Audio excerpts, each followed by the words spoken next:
This boy went through this every single day. Maru, a simple butcher, spent his days cutting pork. But this guy, he has a legendary ability. His eyes turn red and he starts cutting everything in the blink of an eye. Before awakening, his life was ordinary. He worked in a butcher shop that specialized in pork. One day, something changed. His boss wasn't happy at all with the idea that Maru might be better than him. The muscular man tried to intimidate him, asking if Maru really thought he could take his place as the butcher with only 5 years of experience. The boss slammed his cleaver against the wall behind Maru, thinking it would scare him. But Maru didn't care. His boss always showed up to crack jokes and flex his muscles anyway. Turns out the manager was just showing off a piece of meat, proud of his own skill. Beside him, our Chad Maru simply nodded and kept working. He cut with precision, his knife sliding perfectly with every stroke. The boss hugs him from behind, praising his technique, but Maru tells him to stop getting in the way. Ignoring the request, the manager turns and yells for someone named Kim Yang. He calls her again, but she seems to be asleep at her desk. Then he screams her name with all his might, making the girl jump up. The accountant Kim Yang, with her mouth full, questions what this field work is. She waves goodbye and asks them to bring back something tasty.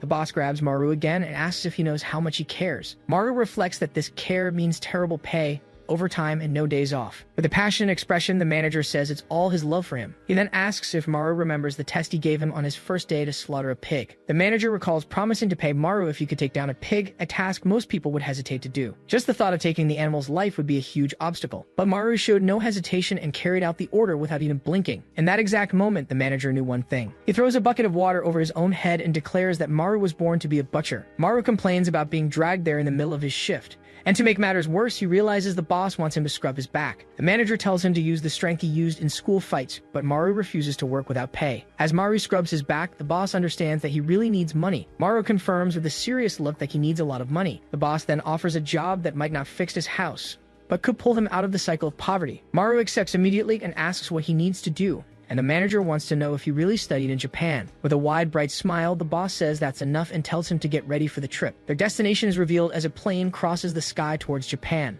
A short time later, Maru gets off the plane and waits at a bus stop in rural Japan. Alone at the bus stop, he realizes he's been left behind. His expression changes to pure shock and disbelief. He understands the plane has already left, abandoning him in Japan. 6 months have passed since that day. Maru was sent there at the request of a Japanese company that needed an urgent supply of meat. Working without a single day off, he wonders why he's doing this in another country. Besides the exhaustion, he notices that something about the workplace is very strange. Despite the alleged staff shortage, he's the only butcher and a sinister man watches him all the time. When Maru tries to tell the man he can't smoke there, he's met with ridicule. But the most suspicious thing of all is the work itself. The company only wants the ribs perfectly separated, discarding all other parts of the meat. He holds one of the ribs and notices it feels strangely heavier than normal. Squeezing it, he's certain that something is hidden inside. His butcher's eyes spot a thin cut line and a white powder leaking from the crack. He finally understands that this is a job no Japanese butcher would take, which is why the Yakuza are watching him so closely. He stares at the rib in his hand, suspicious of the white powder leaking from it. However, he decides to focus on the job, thinking he'll be going home soon anyway. Immediately, he changes his mind and wonders if he shouldn't just leave right now. The scene cuts to the office in South Korea, where his boss answers the phone surprised. In a phone booth, Maru yells that he can't stand another 6 months of night shifts and Yakuza surveillance. The boss yells back, questioning why he's acting like this now, after so long. Maru retorts that it's not sudden and that there's something very wrong with that place. The manager reminds him of his family's debts and how he begged for this opportunity. He presses him, asking if Maru thought making money was easy, but promises to sort everything out in a month. Maru grits his teeth and agrees to the deadline, having no other choice. Hanging up the phone, he punches the wall in the booth, frustrated about being trapped because of money. With an angry glare, he curses the hellhole he's in. Back at work, he slams his knife into the meat. He takes out his anger on the task, telling himself he just has to endure for one more month. Just then, a voice calls him in Japanese, and he turns with a weary expression. The Yakuza guard approaches with a disturbing smile and asks if the work is going well. Then he touches Maru's face with the same hand he used to adjust himself, making Maru decide that this is the guy's end. The man continues, saying he's tempted to recruit him, which pushes Maru to his absolute limit. However, he sees a gun tucked into the man's waistband and forces himself to keep his composure. Maru changes the subject, and the guard explains he's leaving early and that the rookie will take his place. At that moment, someone's footsteps approach, and the guard announces the rookie's arrival.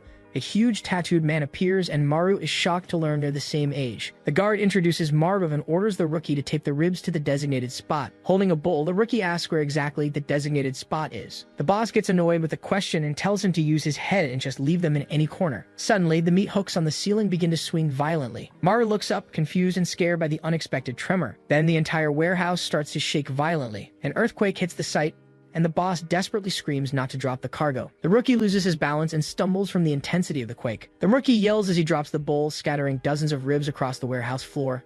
On impact, The bones shatter, releasing a thick cloud of white powder into the air. Maru immediately covers his face, coughing as he recognizes the suspicious substance. The guard laughs nervously and asks if this is the first earthquake Maru has experienced. He tries to play it off, saying it's just bone dust, and tells Maru to get back to work. Maru keeps his nose and mouth covered, looking at them suspiciously. While the boss yells at the rookie to clean up the mess, Maru quietly backs away. The rookie then questions the boss, reminding him that the butcher is from Korea. He assumes Maru doesn't know what they're dealing with, and more importantly, that he doesn't understand Japanese. With his back to them, Maru replies in perfect Japanese, telling him to shut up. He looks over his shoulder, confirming that he heard and understood the entire conversation. The guard glares at the rookie with fury. He realizes too late that the Korean actually understands their language perfectly. Without hesitation, the guard shoves the gun in Maru's face.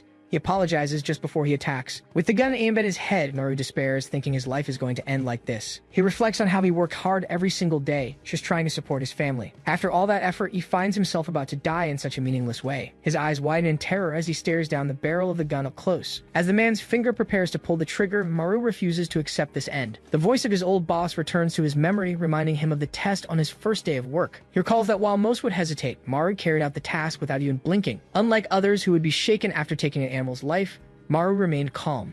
With a focused gaze, he had asked what the most efficient way was to kill the pig with a single blow. At that moment, his boss had watched him with growing interest. A sinister smile formed on his face as he realized Maru's true nature. He understood that Maru was born to be a butcher, whether of pigs or of men. Back to reality, Maru moves in a single fluid motion. With a cold, determined look, he finally accepts his true identity. He is a butcher. The guard curses the situation, clutching the stump where his hand used to be. Maru reflects that to this day, he has slaughtered countless pigs, animals with 95% similarity to humans. And because of that experience, his eyes focus as he knows one thing very well. He knows exactly where to make the precise cut. He knows the exact spot for a blade, and above all, he knows exactly how to take someone down. He stares at his blade, finally understanding that he is in fact a butcher. In his mind, he recalls having processed countless pigs to this day, but now the body is bleeding for real. He then wonders if what he just defeated was a pig or a person. Back to reality, his eyes widen as he realizes that, yes, it must be a person. Just then, heavy, quick footsteps advance towards him. Maru looks up, startled by the sudden presence. A furious man runs at him, screaming his name. He then tackles him, trying to bring him down. The impact throws him back, sending him crashing into the pig carcasses. He hits him hard and yells, questioning why he touched his brother. The man continues, saying he was a good person who was about to propose to his girlfriend. Maru just watches the blow approach, sensing the imminent danger. He realizes that to get out of this, he needs to hit a vital point, so he drives the blade in with all his might. Maru is shocked to see the attack didn't have the expected effect.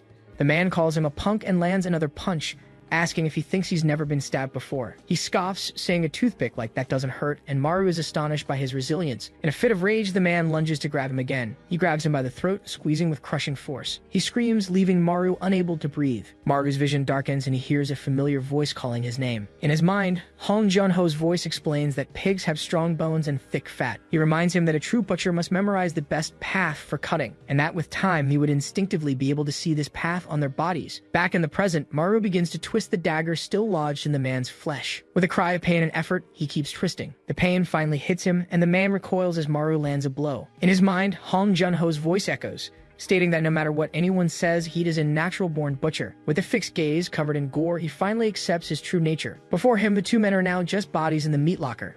He tries to drag one of them, muttering to himself that this guy is heavier than a pig. Suddenly, a wave of nausea hits him hard, and he covers his mouth to hold back the vomit. The sight and smell finally overwhelm him, and he throws up on the floor. Still panting, he tries to justify his actions, repeating that it was self-defense. He looks at the scene and realizes that if he went to the police, it would all just sound like an excuse.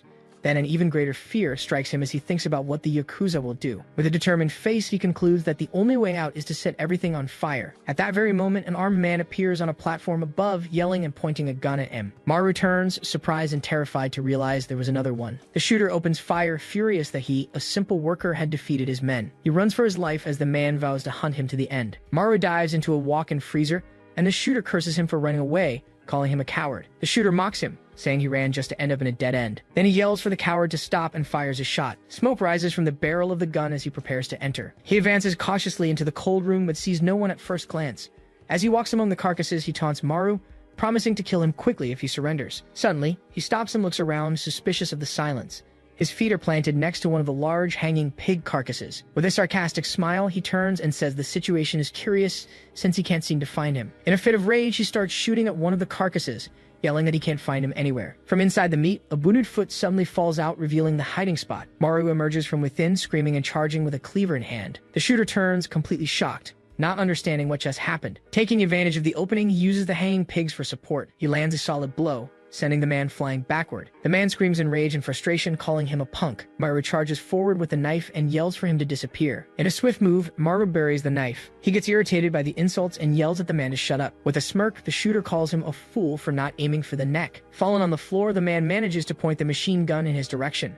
He aims it up and yells for the pig to disappear for good. His finger is on the trigger, but it trembles, unable to pull. He grows desperate, unable to move his fingers. In his memory, Hong Jun-ho explains the brachial plexus, the bundle of nerves connecting the spinal cord to a pig's front legs.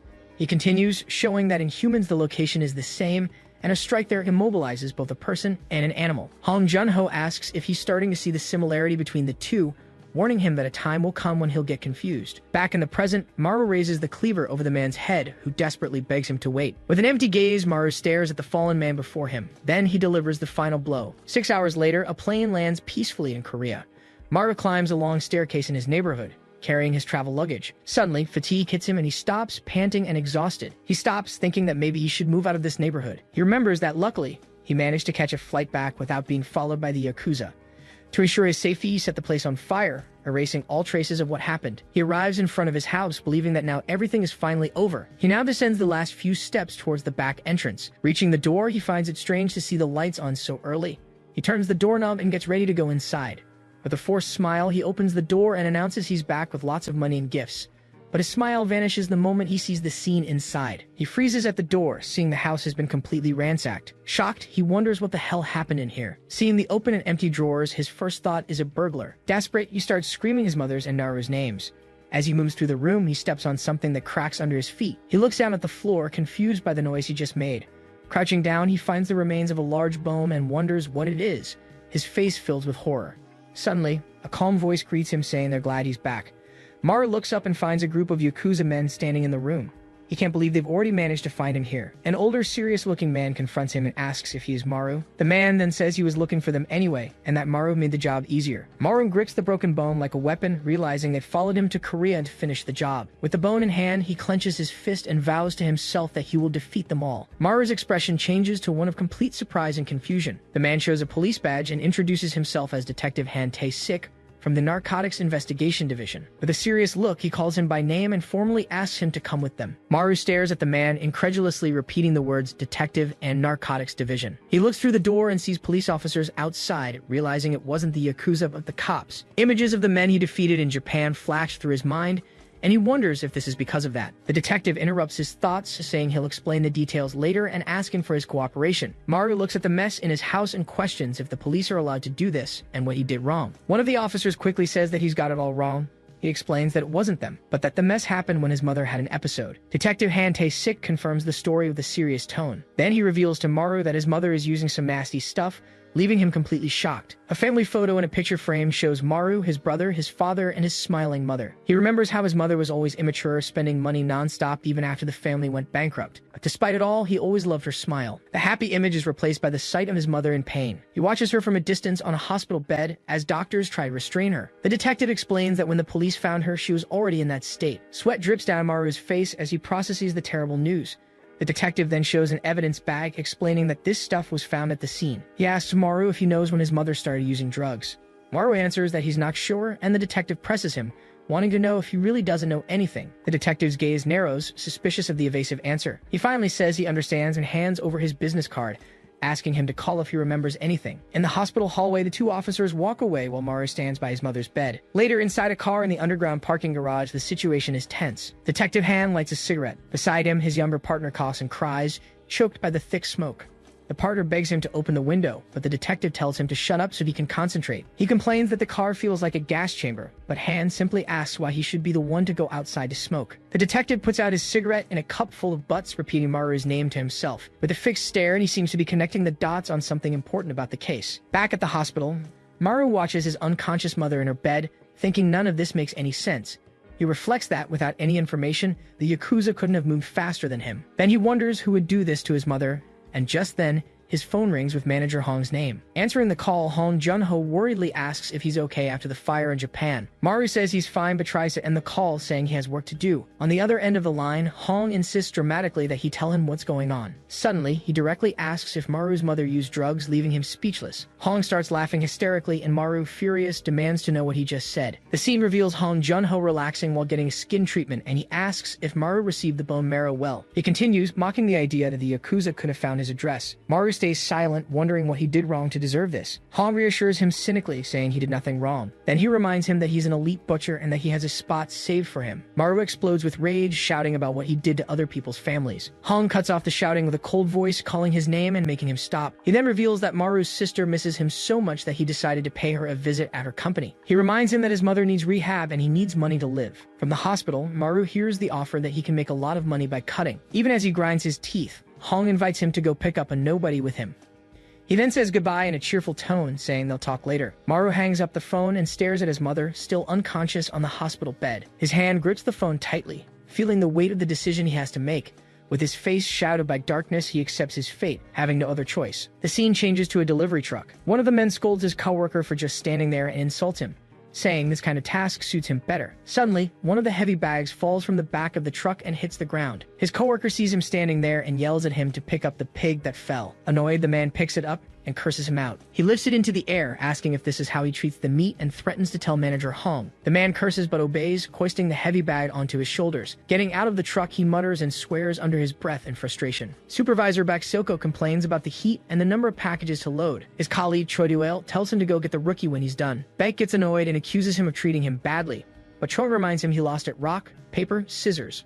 With a provocative smile, Choi suggests he's scared of the rookie. A vein on Baek's forehead pops with anger at being called a pig. He grabs a meat tenderizer and furiously asks who he's calling a pig. Unfazed, Choi pulls out a bombing knife. The two weapons clash as they face off. The tension between them is so intense it manifests as a red dragon and a white tiger facing off. Choi taunts him, asking if he's finally mad after being called a pig for so long. The two glare at each other with hatred, ready to continue the fight at any moment. With a sigh, Choi puts his knife away and calls him adorable. He says he's leaving, that Baek can have the truck, certain he'll cause an accident. Later that night, the delivery truck is parked in front of the building. Inside the truck, Baek is sleeping peacefully. Suddenly, a bubble pops, waking him from his trance.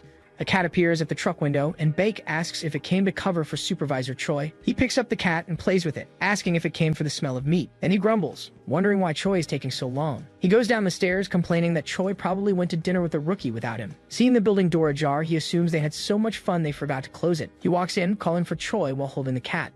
His eyes widen in shock at the scene he finds inside. The hallway is completely destroyed, with bottles and broken glass scattered across the floor. He approaches a body, cursing at Choi for bringing the rookie here. He asks the rookie where Supervisor Choi is, warning him about Manager Hong. Confused by the lack of response, he leans in for a closer look. He finds Choi. Looking closer, he tries to call his name again. Desperate, he runs a hand through his hair, unable to believe that idiot let this happen. He grips the handle of his mallet, questioning why the rookie would dare point a knife at his superiors. With a manic grin, he warns the rookie that if he keeps up that attitude, he'll be on the floor soon. At that moment, Soma approaches, interrupting his intimidation. Baek comes face to face with Maru, who questions the word superior with a defiant tone. With a cold gaze, he asks coolly if Baek is also from World Livestock. Baek cracks a mocking smile, clearly underestimating the situation. With the sledgehammer on his shoulder, he insults Maru, saying kids these days have no respect for their elders. In an explosive move, he attacks with the knife, aiming for Baek. With a wide, unsettling grin, Baek tells a joke, asking if he knows what you call a strong cow. He answers it himself, sausage,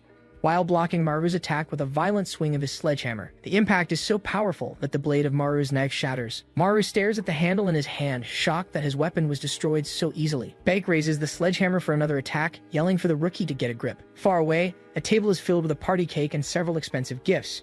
In a decorated room, men in suits clean up a mess while one of them remarks that he can't believe they sent Chief Baek to get the new guy. Another man agrees, worried that the combination of the two is dangerous, especially knowing Chief Choi's personality. A third, more agitated man shouts that Director Hong guaranteed this rookie was the best of the best. The argument heats up and one of them growls, asking if they have a problem with Chiefs Choi and Baek. The fight becomes physical and comical, with the men arguing over who is stronger and whether Baek's jokes are sacred or just plain weird. The man insists that, unlike the others, he has actually seen Chief Baek fight. In a flashback, Chief Baek holds a man by the neck while telling one of his jokes about a cow on fire. He promises to spare the man's life if he gets the answer right, the very moment he became a legend. Back then, he defeated all the bullies and gangsters in the area, becoming the emperor of the region. He was already strong with just his bare hands, but what completed him was something else. It was the hammer that director Hong himself gave him. That was the moment the physically strongest man met the most powerful weapon. And that's why he's called the unstoppable bull, charging forward with a crushing blow. He scoffs, asking how Maru managed to defeat Chief Choi with such pathetic skills. Maru struggles under the pressure of the hammer, acknowledging that Choi was indeed weaker than him. Suddenly, his eyes widen in complete shock. With a crazed smile, Baek raises the hammer to crush him once and for all. The blow misses as he dodges at the last moment. With the hammer stuck in the ground, he gets closer and tells another joke about a cow that knows how to paint. Then he yells the answer Picasso. As he attacks again, Baek yells, annoyed that he isn't laughing, and hits him with a punch, but Maru manages to block the blow with his arm. The impact throws him against the wall, and Baek complains that he doesn't even laugh when his superior tries to lighten the mood. Maru realizes that the more they fight, the faster his opponent gets. Baek gets angry, questioning why he keeps attacking without responding to his words. He raises the sledgehammer and says that they'll see when he finally starts to laugh. While attacking relentlessly, he tells a series of jokes about cows, one hatching from an egg and another driving a car. The sequence of blows and jokes continues, with Baek moving in a brutal and unpredictable way. He finishes a joke by smashing the floor and screaming the answer. A wide, insane smile spreads across his face as he admires the destruction. Maru seizes the moment and lunges forward with the broken knife handle, aiming for a blind spot that opened up. In an instant, his eyes widen at the perfect opportunity. The psycho actually caught the blade with his teeth. He tells another joke about a cow that bites a knife. He spits out the answer, looking completely crazed by the situation. Maru tries to finish him off, but Baek complains that even Choi laughed at that one. With a crazed smile, he mocks Maru, saying his scratches are weaker than a mosquito bite. He raises the sledgehammer over his head, preparing to show him what a real attack looks like. Then he spins in a fury of blows. His hand tightens on the weapon's handle with crushing force. He brings the sledgehammer down in a final blow, and Maru rolls aside at the last second to escape. Lying on the floor, Maru realizes with frustration that the man has gotten even faster. He can barely follow his movements, understanding that now he can't even dodge anymore. Baek takes the chance and knees him in the face. He grabs Maru's foot and tells another joke about a cow that flies in the sky. Once again, he uses the silly answer as an opening, and with a violent pull, he throws him hard against the wall. Maru struggles to his feet, spitting from the impact. Before he can recover, Baek is already in the air, coming down on him for another attack. He stares at him, still not seeing him laugh, and asks what you call a laughing cow. Suddenly, his expression changes to shock as he sees something dripping. Standing and wounded, Baek realizes the rookie only aimed for his vital points. He finally understands why director Hong called him the best of the best. Still standing, he looks down at Maru on the floor and says he wants to ask him something. With a defiant look, Maru asks if anyone ever laughs at his horrible jokes. Baek's expression twists into a blind, absolute fury. He tightens his grip on the sledgehammer's handle, saying he thought about going easy on him since he's new. But now he screams, enraged that Maru dared to insult his jokes. Elsewhere, someone hammers a nail. It's Hong Jun-ho admiring his artwork with a satisfied smile. He then looks at a photo of Maru in a heart-shaped frame, praising how photogenic he is. He interrupts his employees' fight, and they immediately salute him. Hong reflects that, among everyone, Chief Baek would be the perfect partner for Maru. His men agree that despite the rookie's talent, Chief Baek is still the best. Hong's smile vanishes, and his expression turns grim. With a threatening voice, he asks why they are addressing our Maru so informally. The men are shocked and confused by their boss's unexpected reprimand. Hong questions them, saying they should address Maru as manager. One of them protests, saying the new guy is only 23 years old. With a smile, he reminds them that they called Chief Baek the unstoppable bull. Back in the fight, he says that a bull is still just a beast. The heavy sledgehammer finally slips from his weakened hand. He falls to his knees, defeated, as Maru stands over him. Baek looks up, exhausted and shocked by his own defeat. No matter what a beast does, how could it ever defeat a real butcher? He finally understands Maru's strategy, realizing he wasn't just blindly cutting. He realizes Maru used a technique to make all the cuts burst open at once the moment he exerted his strength. He admits to himself that he thought he was just toying with a rookie. He understands that, in reality, he was dancing in the palm of Maru's hand the whole time. Staring down the tip of the broken knife, Baek calls him rookie. Maru raises the sledgehammer and asks what you call an animal that can fall. Suddenly, he finds himself in a shower of confetti and celebration. Before him, a crowd of men congratulates him and welcomes him as manager Maru. They shout with enthusiasm, promising to serve him with all their hearts.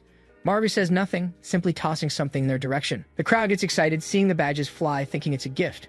But their joy turns to pure horror. He then reveals the badges belong to 2 more pigs he's dealt with. With a defiant look, he tells them to pick them up if they can. In response, all the men draw their weapons, ready to attack. Maru turns his back on them and walks for the elevator, indifferent to the threat. He turns back with a hateful glare and calls them pigs, questioning why they don't fight. Sitting on a throne, Hong Junho watches his men ready for a fight and comments on this Maru guy. He notes that Maru has become much stronger than expected. In the center of the fight, Maru defends himself from multiple simultaneous blows. He then uses a mallet to strike one of the men. Maru glares at his enemies with a furious look, while Hong Junho just watches all the henchmen charge, screaming at Maru. He rushes forward with his knife, and with a single spinning motion, he takes down all the men around him. Hong Junho tells himself that this won't be enough.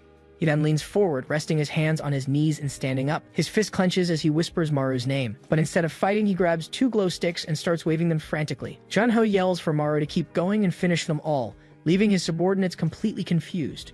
The scene changes to docile pigs in a field.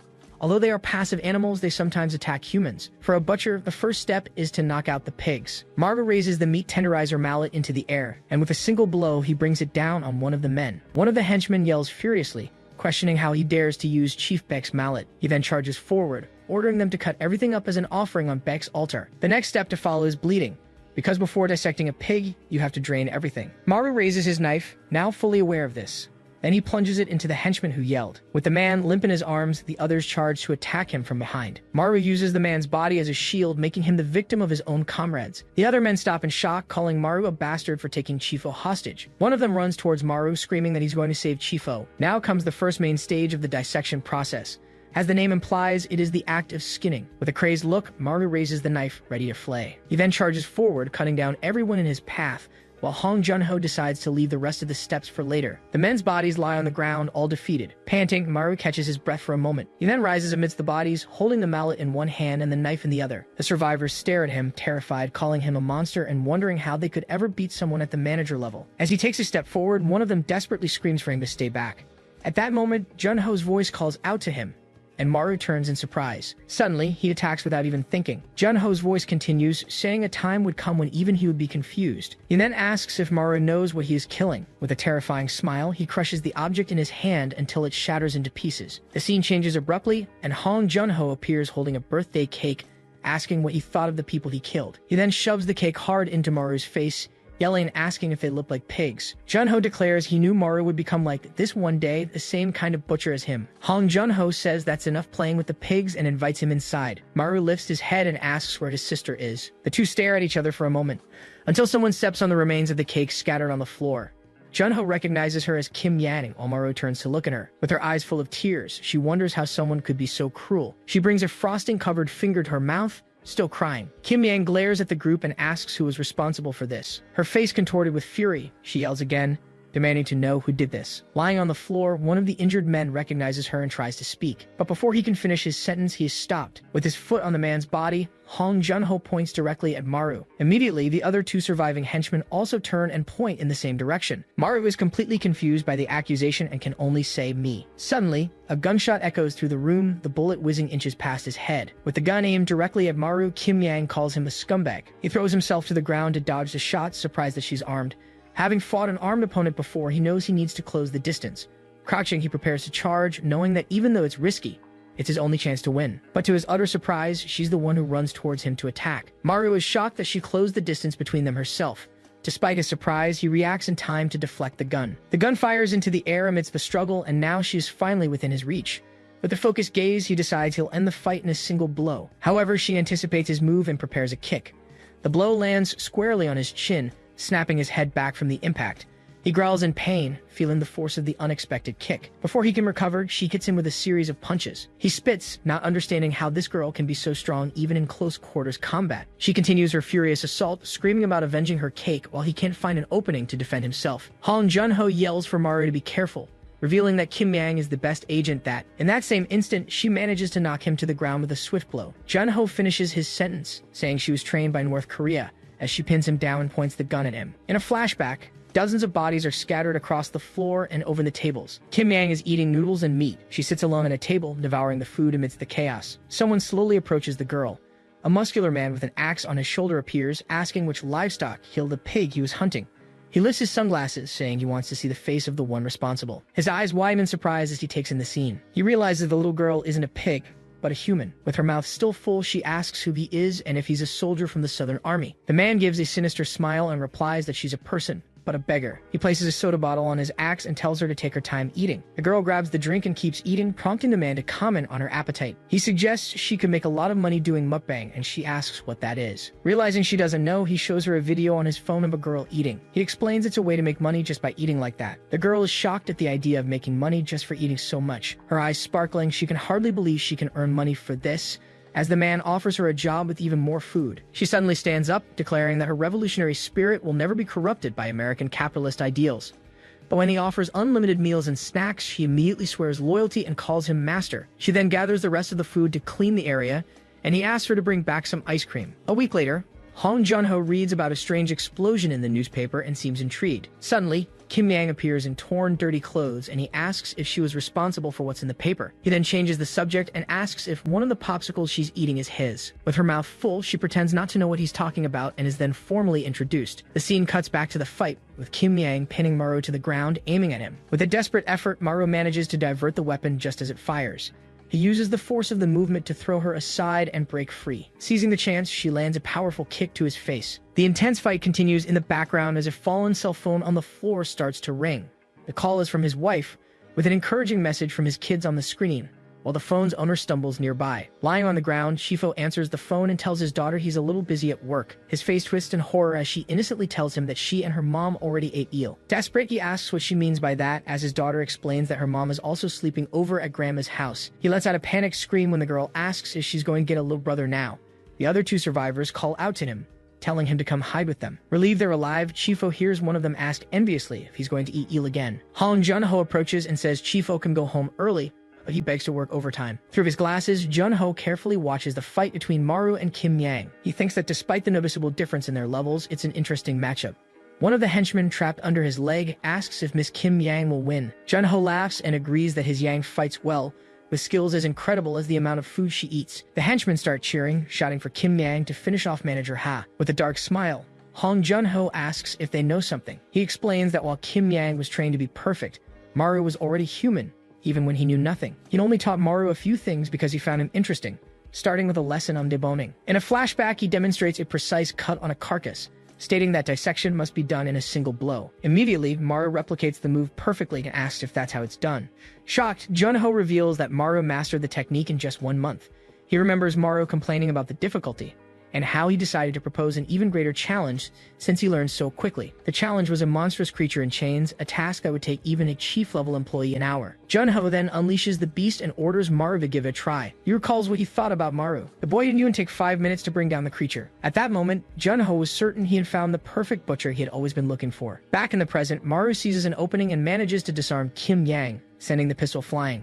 Meanwhile, Jun-ho asks Chief-O if he knows what a butcher is, and he explains that the word means a man with nothing. Jun-ho praises Chief-O's knowledge. In the fight, Kim Yang uses the distance to reach for a knife on her back. Now armed, she knows the fight isn't over until it's over. She then unleashes a series of strikes against the boy. He grips the knife's handle firmly, resisting her force. Then he shoves her back and counterattacks.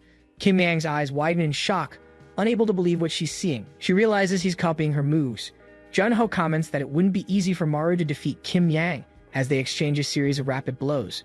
However, he points out that it's impossible to ignore the fact that Maru is improving by the minute. Maru manages to block one of her attacks with the blade of his own knife, and in the end, the fight comes down to a matter of time. Both prepare for the next move, planting their feet firmly on the ground. The question is whether she can defeat him before he catches up to her, or if he can hold on long enough to surpass her. Jun-ho then turns to his men and asks if they're also curious about the outcome. He gets up, standing on top of them. With a malicious smile, he says he won't let them watch. The men beg to see the end of the fight, but instead, Jun-ho simply crouches down. Right in front of them, a single swing of his axe creates a shockwave that sweeps through the entire hall. He says he's going to show them something even more interesting, leaving Maru, Kim Yang, and his henchmen terrified. With the axe on his shoulder, he calls out to Maru in a serious tone.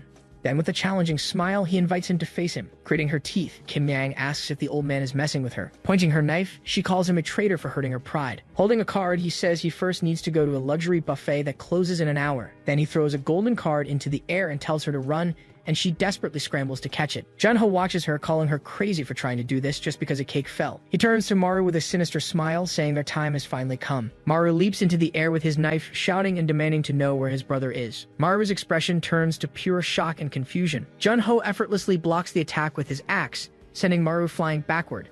Maru wonders what that man's true strength is. Hong Junho approaches and says that from now on they need to fight with everything they've got. Maru's eyes widen in high alert. A white line cuts through the air and Maru feels as if he's been split in two. He freezes, feeling the cut without even being touched, and whispers Chief Hong's name. Junho warns him that if he lets his guard down, he's done for, leaving Maru even more shocked by his power. Maru begins to remember when he was 21 years old. After his father's death, he had to become the head of the family. Because of that, he had to work at World Livestock to survive. The work was tough, but honestly, it wasn't so bad.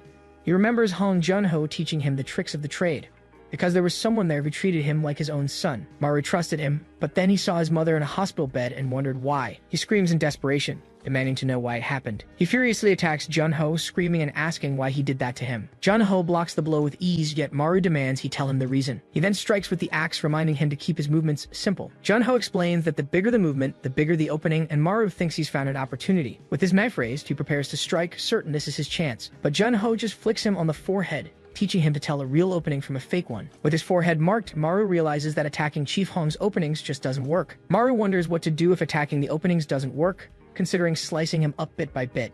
He also considers charging in and ending it all at once like he did with the supervisor in glasses. However, he remembers the fight against Kim Yang and realizes he needs to approach this differently. With a wide, unnerving smile, Hong Junho approaches and asks what Maru is thinking about. He warns him not to daydream in the middle of fight.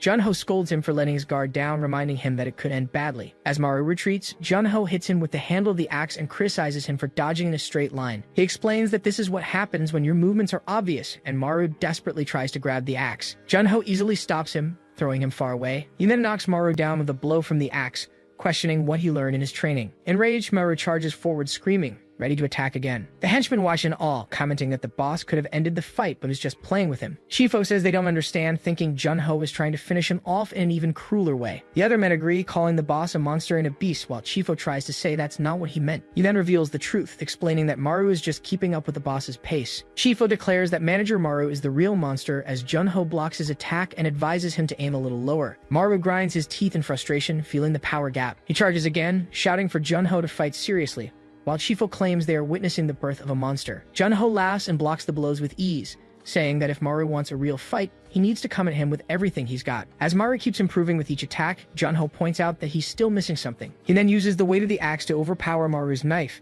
explaining that its size gives him an advantage in a direct clash. Maru can barely move under the pressure, while Junho taunts him, saying he's not even using his full strength yet. He falls to his knees, exhausted, and Junho asks if he's been eating properly to have so little strength. With the axe pressed against Maru, he questions if the kid really thinks he can do anything with that kind of effort. Under the pressure, the blade of Maru's knife shatters. Junho then smashes the ground beside him with the axe, ordering him to get up, because humans don't crawl like animals. He stares at the broken knife, and Junho asks if he's going to cry over a broken sword. Since things have come to this, Junho suggests they fight barehanded. Seeing another knife, he jumps to grab it until his boss asks if fighting without a weapon scares him. Junho concludes that Maru really does need a sword as he picks up a table. As Junho throws the table at him, Maru screams that he won't just stand there and watch. He then leaps, screaming and ready to attack, but Junho just seems annoyed by the situation. At the last second, Junho bends down to tie his shoelace, leaving Maru completely shocked as he stops his attack. He then grabs Maru's ankle, scolding him for running with his shoelaces untied. With a single motion, he throws him into the air, saying you have to take care of the basics. Junho hits him in midair with the side of his axe, looking genuinely frustrated. As Maru falls, Junho yells, asking how he's going to live without him. Maru's body slams into the ground.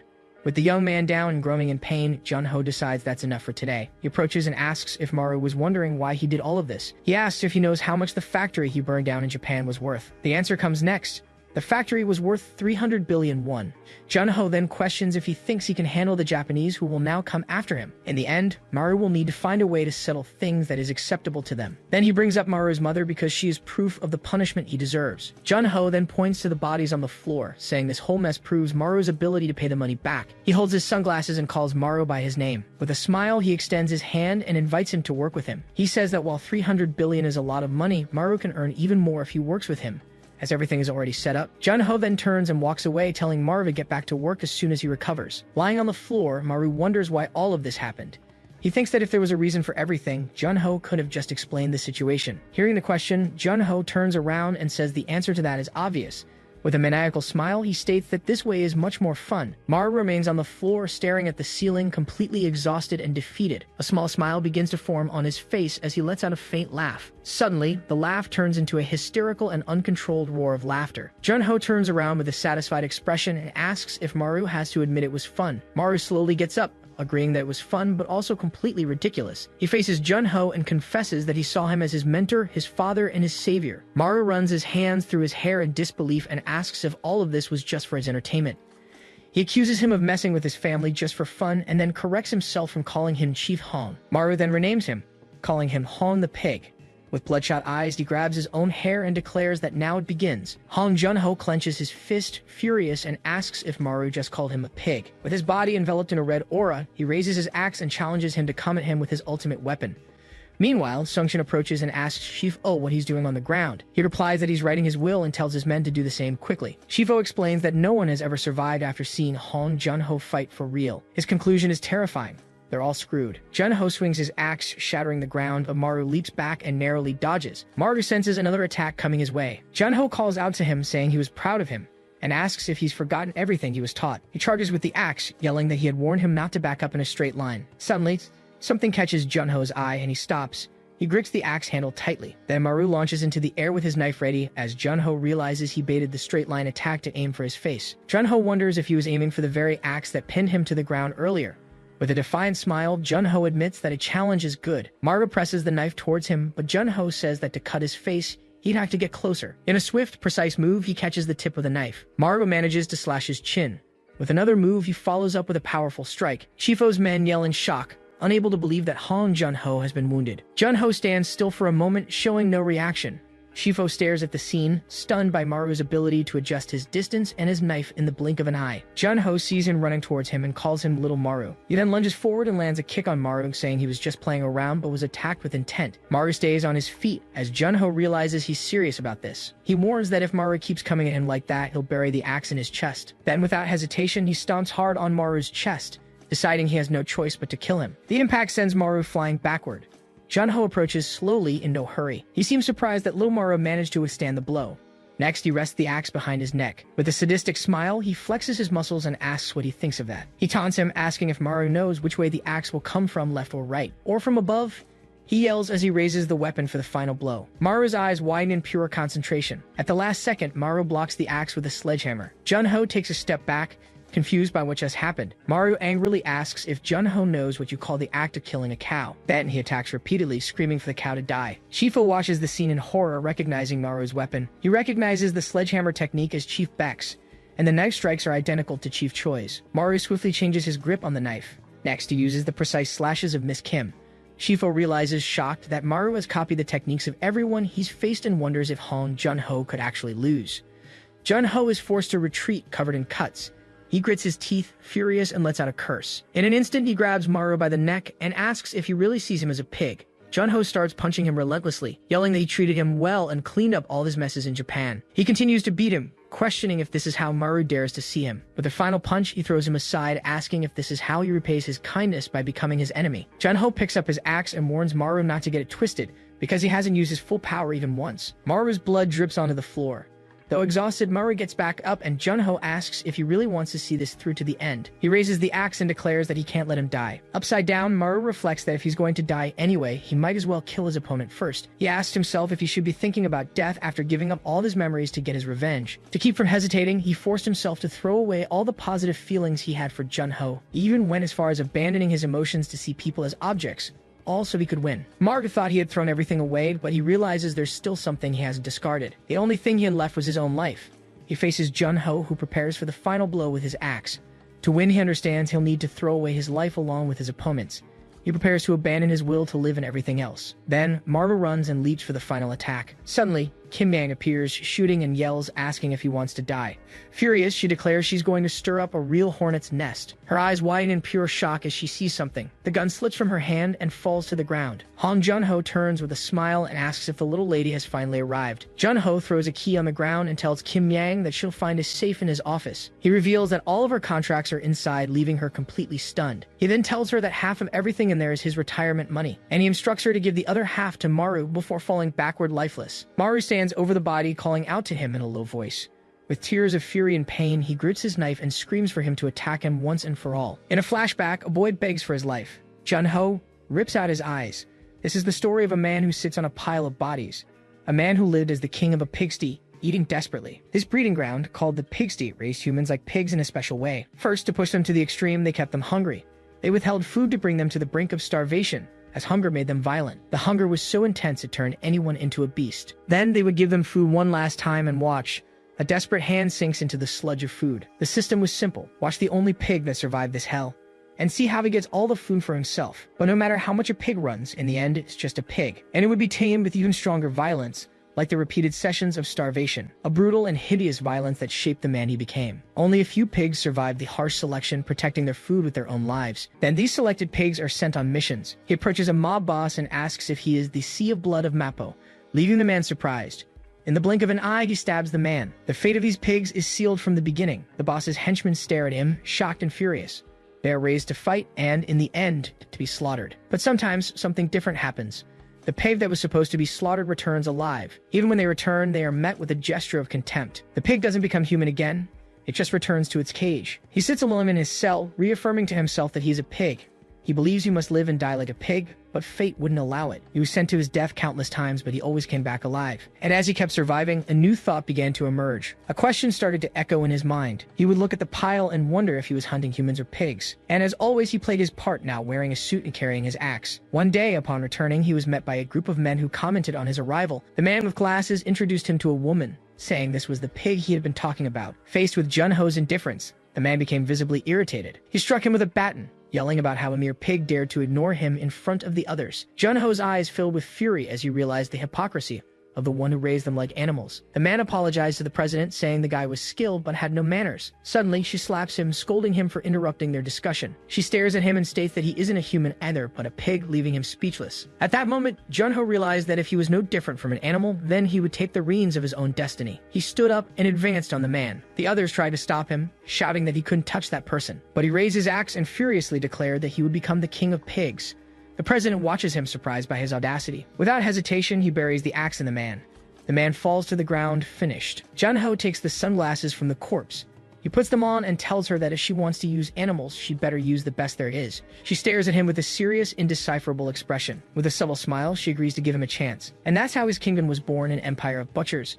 His life was all about raising and training pigs. During these monotonous days, he met Yang, and he also met Maru. As he spent time with them, he began to dream of a day when he too could live like a human being. But this hope was cut short by a cruel order, questioning what dispose of meant. He yelled into the phone, furious, asking why he should dispose of them after cleaning up Maru's mess and making a deal with the Japanese. The president's voice sounds cold and final, stating that they have done well so far. She warns him that if he doesn't dispose of them, he will be disposed of along with them. Then she threatens him, asking if he'd rather be sent back to the pigsty. With a clenched fist, he reaffirms to himself that he is a pig. And for a pig, orders are absolute, but even so, he still wanted to save Maru. He thought that if he brought Maru into the underworld, the president would change her mind. But everything changed when Maru himself began to see him as a pig and that he could not bear. Being seen that way by him was unacceptable. He admits he thought about killing him as ordered. However, in the end, he just couldn't kill him. He saw the difference between a pig living without purpose and a human risking their life to protect what's important. And seeing Maru that way, he felt ashamed of himself. In that moment, he wished to become a human. He wanted to be seen as a human. He leans in and tells Maru to look. With a fatal wound in his chest, he asks if, in the end, he is a human. With a smile of acceptance, he tells Maru that he must live like a human until the very end. This is the story of the king of the pigsty. The story of a man who died as a human being. A shadow falls over Jun-ho's body. Choi Ki-jong kneels beside him in laments, saying he wishes he had been the one to kill him. He is the senior managing director of world security, an imposing and somber figure. He forces Jun-ho's eye open. Ki-jong holds his eye and declares he's taking back what was stolen from him. He steps away from the body, coldly wishing him to rest in peace. On the phone, he confirms the situation to President Yu. He reports that Jun-ho is dead and that the safe under his responsibility has disappeared. Facing an army of men, he reassures her, telling her not to worry. As a van drives down a dark, rainy road, Ki-jong concludes that it doesn't matter where Jun-ho's killer runs. He promises he will finish him, and that he will bring the safe back. The scene cuts back to Choi Ki-jong, who's on the phone with Chairwoman Yu. He looks at a screen and confirms the information he received. Through the security cameras, he reports that Jun-ho is dead, and that the safe he was responsible for has disappeared. Ki-jong reassures her, saying it doesn't matter where Jun-ho's killer runs. With a punch, he shatters the screen and swears he'll finish him. He then concludes, promising to bring the safe back. Back at the scene, the security camera turns toward them. Maru approaches Jun-ho's body and calls out to him. With his face streaked with tears of rage, he screams for him to get up and fight. Kim Yang Yang thinks in shock that he wasn't this strong a moment ago. She wonders how he could have gotten so strong so suddenly as he walks toward her. Her instincts alert her, and her hand tightens on her hidden weapon. Her intuition screams at her to avoid this man at all costs. Startled by his aura, she lets out a tense breath. With her hands up, Kim Yang surrenders. Maru presses the knife against her and asks why she wants to die sooner. At that moment, Shifo's men throw themselves in front of her, yelling for them to stop fighting. Sungshin desperately explains that with Director Hong dead, they're dead too, so there's no reason to fight. Ilbong adds that if they stick together, their chances of survival increase. They form a human shield around her, protecting her from Maru. Maru then asks with a serious look where his younger sister is. The men look at Kim Yang and suggest she must have taken her. She thinks for a moment and realizes he's talking about Hanaru. She begins to explain that Mr. Hong sent her to feed the girl, so she took her to an expensive Chinese restaurant. But the company card was maxed out and she had to leave to get a new one. The scene shows her remembering the crushed cake and how, consumed by rage, she fought with her butcher comrade, the one behind the accident, and then in the middle of the chaos with Mr. Hong, she completely forgot about him. With her face covered in tears, she confesses that she has sinned. On the edge of the moving van, Kim Yang prepares to jump and asks if she should leap from there. The men explain they need to split up to not complicate the route, encouraging her to show off her North Korean Special Forces skills. Terrified, she turns to Maru and says she can't do it. With a cold, commanding look, he simply orders her to jump. She leaps from the van, shouting an oath that she will complete her mission. While the other men praise her impressed, Maru remains silent. He thinks to himself that he needs to save his mother and Naru, and that he must act fast because the world group is coming. Meanwhile, at Maru's house, Detective Han Tae-sik analyzes the crime scene and finds no victims. He notices something on his glove and finds it strange that there are no victims at the scene. Outside, another officer calls to him, informing him that the residents were evacuated after hearing loud noises from the basement. Officer Lee worries about what might have happened to Maru, but Detective Han tells him it's time to go. The young officer asks where and they leave the crime scene. The detective reveals they are heading to the hospital where Maru's mother is admitted. At the hospital, a nurse informs Maru and Ilbong that the patient was already discharged by a group of men in suits. Ilbong desperately calls Kim Yang, and Maru hears him scream into the phone, shocked to learn that Naru isn't at the restaurant. Maru grinds his teeth in fury as he realizes men in suits also took his sister. He runs down the hospital corridor, shouting that they'll definitely use his mother and sister as hostages. Ilbong quickly concludes that the only secure and restricted place in the city center where they could take them is the World Security Headquarters. The two stop abruptly, shocked by the difficult mission ahead of them. At that exact moment, the elevator doors open and a group of men in suits steps out. Leading them is the imposing director Choi Ki-jeong, walking with an intimidating presence. With a smirk, he says he didn't expect to run into him like this. The person he's speaking to is Detective Han Tae-sik, who glares at him seriously. Ki-jeong taunts him about constantly changing partners, and the detective retorts about how he got his promotion. Han then asks what a gangster like him is doing in a hospital, and Ki-jeong replies that he just came for a visit. As he walks past, Ki-jeong advises him to take good care of the people around him. The detective watches him walk away, muttering that it was a waste of time and that he should worry about himself. Suddenly, one of his men runs toward him, shouting that there's a huge problem. Panicking tries to warn that Maru just got back to the hospital room and that he left him. Ki-jeong silences him with a gesture, showing he's already aware of the situation. He bites his own lip to stifle a scream as Ki-jeong warns him about the detective's presence. With a muffled scream, the man writhes in pain, learning the hard way not to speak carelessly. The detective then turns to Ki-jeong and says that instead of worrying about others, he should take care of his own subordinates. He threatens him, saying the next visit will be to his coffin, and that he'll make a generous donation. Intrigued, Ki-jeong wonders how Maru managed to move faster than them, and suspects he might have helped. Meanwhile, Maru and Ilbong come across a man who greets them. A tall, well-dressed man approaches, saying he was waiting for them. He invites them into the car so they can talk. Maru glares at him, suspicious of the sudden appearance of another man in a suit. Driven by rage, he lunges forward and asks if he's the one who took his mother and sister. The man calmly confirms it, and Maru's eyes fill with fury. Surprisingly, the man bows, apologizing for his rudeness. He then gestures toward the car where a woman is seated. He explains that the chairwoman will clarify all the details. The woman introduces herself as Shim Yoon-young, the president of the Charlotte Hotel, and greets Maru. Sitting elegantly in the car, the woman greets Maru. She says it's an honor to finally meet him. She then introduces herself as Shin Yoon-young, the president of the Charlotte Hotel. Maru angrily interrupts her, demanding to know where his family is. Suddenly, another door opens and Sungshin steps out, saying everything will be explained. Maru and Ilbong look back, completely shocked by his appearance. Ilbong asks, surprised, why they're coming from there, and Sungshin simply greets him as manager. He explains that they acted as soon as they received information that the world group had started to move, and in response, forces hostile to the group asked Charlotte for help. Sungshin apologizes for the surprise, but Maru confronts him for taking his family without permission. With eyes full of fury, he asks how they are any different from the world group. Sungshin quickly asks him to look closely at the tablet. He shows that the world group's tracking team has just arrived at the hospital, stating that if it weren't for Charlotte, his family would have already been found. Maru stares at the screen, silently processing the information. His gaze shifts to Sungshin, still suspicious of the situation. Shin Yoon-young invites Maru to get in the car. With a subtle smile, she promises they will take him to his family. The Charlotte Group operates in the pharmaceutical, petrochemical, hotel, and financial sectors. Meanwhile, the World Group focuses on the defense, trade, distribution, construction, and security industries. Although both presented themselves as major corporations, behind the scenes they were locked in a fierce battle. A single man with his overwhelming brute force put an end to this long war. As a result, the Charlotte Group was defeated and split into two factions.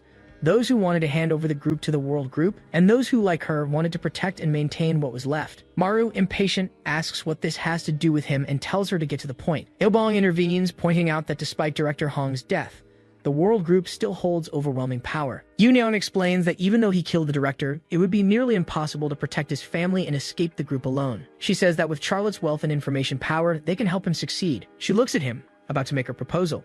Maru looks back at her, visibly confused by the direction of the conversation. Suddenly, a van violently collides with the car they're in. The luxury car's driver loses control of the steering wheel from the impact. The convoy of vehicles skids dangerously on the road. In the back of the van, the men are thrown against each other by the force of the crash. The luxury car is thrown to the other side of the road. After the collision, the vehicles come to a stop in opposite positions on the road. Shin Yoonyeon opens her eyes, feeling the pain from the accident. She realizes that Maru protected her with his own body during the impact. He then lets her go and asks if she's okay. Maru looks outside, and when he asks if it was the World Group's men, she denies it. She explains that because Charlotte is divided, her older brother, Shim Yeonyu, is trying to kill her to hand over the group. And she believes he's the one who sent the troops approaching them on the road. With her hand on his face, she proposes a deal. The Charlotte Group will protect his family from the World Group. In return, she asks him to act as her sword for a while. Maru stares at her in silence, weighing the proposal. He then turns to the car door and says she'll have to prove it to him. Maru challenges her to prove she has the power to protect his family, and then he promises he will become her sword. Meanwhile, elsewhere, director Choi Ki-jong gets out of a car. He comments on the procession as he approaches the location. As he heads towards the stairs of a large temple, he notes that the place has been grandly prepared to receive him. He then orders the gates to be opened. Inside, a funeral is being held for Hong Jun-ho. A long line of men in suits are paying their respects. A woman with her face in the shadows greets him, and he bows in respect. She is Yu Dane, the president of the World Group, and she asks about those responsible for Director Hong's death. Kijong reports that one of them escaped, but they found the other one. The scene cuts to Kim Yang, who worries that her comrade won't leave her alone. She laments not having money for food, thinking her butcher comrade would have rescued her if the mission had failed. In reality, she's at a Chinese restaurant where the employees are terrified. She is surrounded by an army of men in suits and realizes she has no choice but to fight. With her eyes shadowed, Kim Yang faces her captors and calls them my sweet South Korean comrades. Then, with a mocking smile, she asks how much money they have. Meanwhile, on the road, Maru gets out of the car and faces the approaching group of men alone. Their leader, Jo Byung-ho, promises his men promotions and then questions why an anchovy like Maru is there. He pulls out a knife and orders his men to clean up the mess.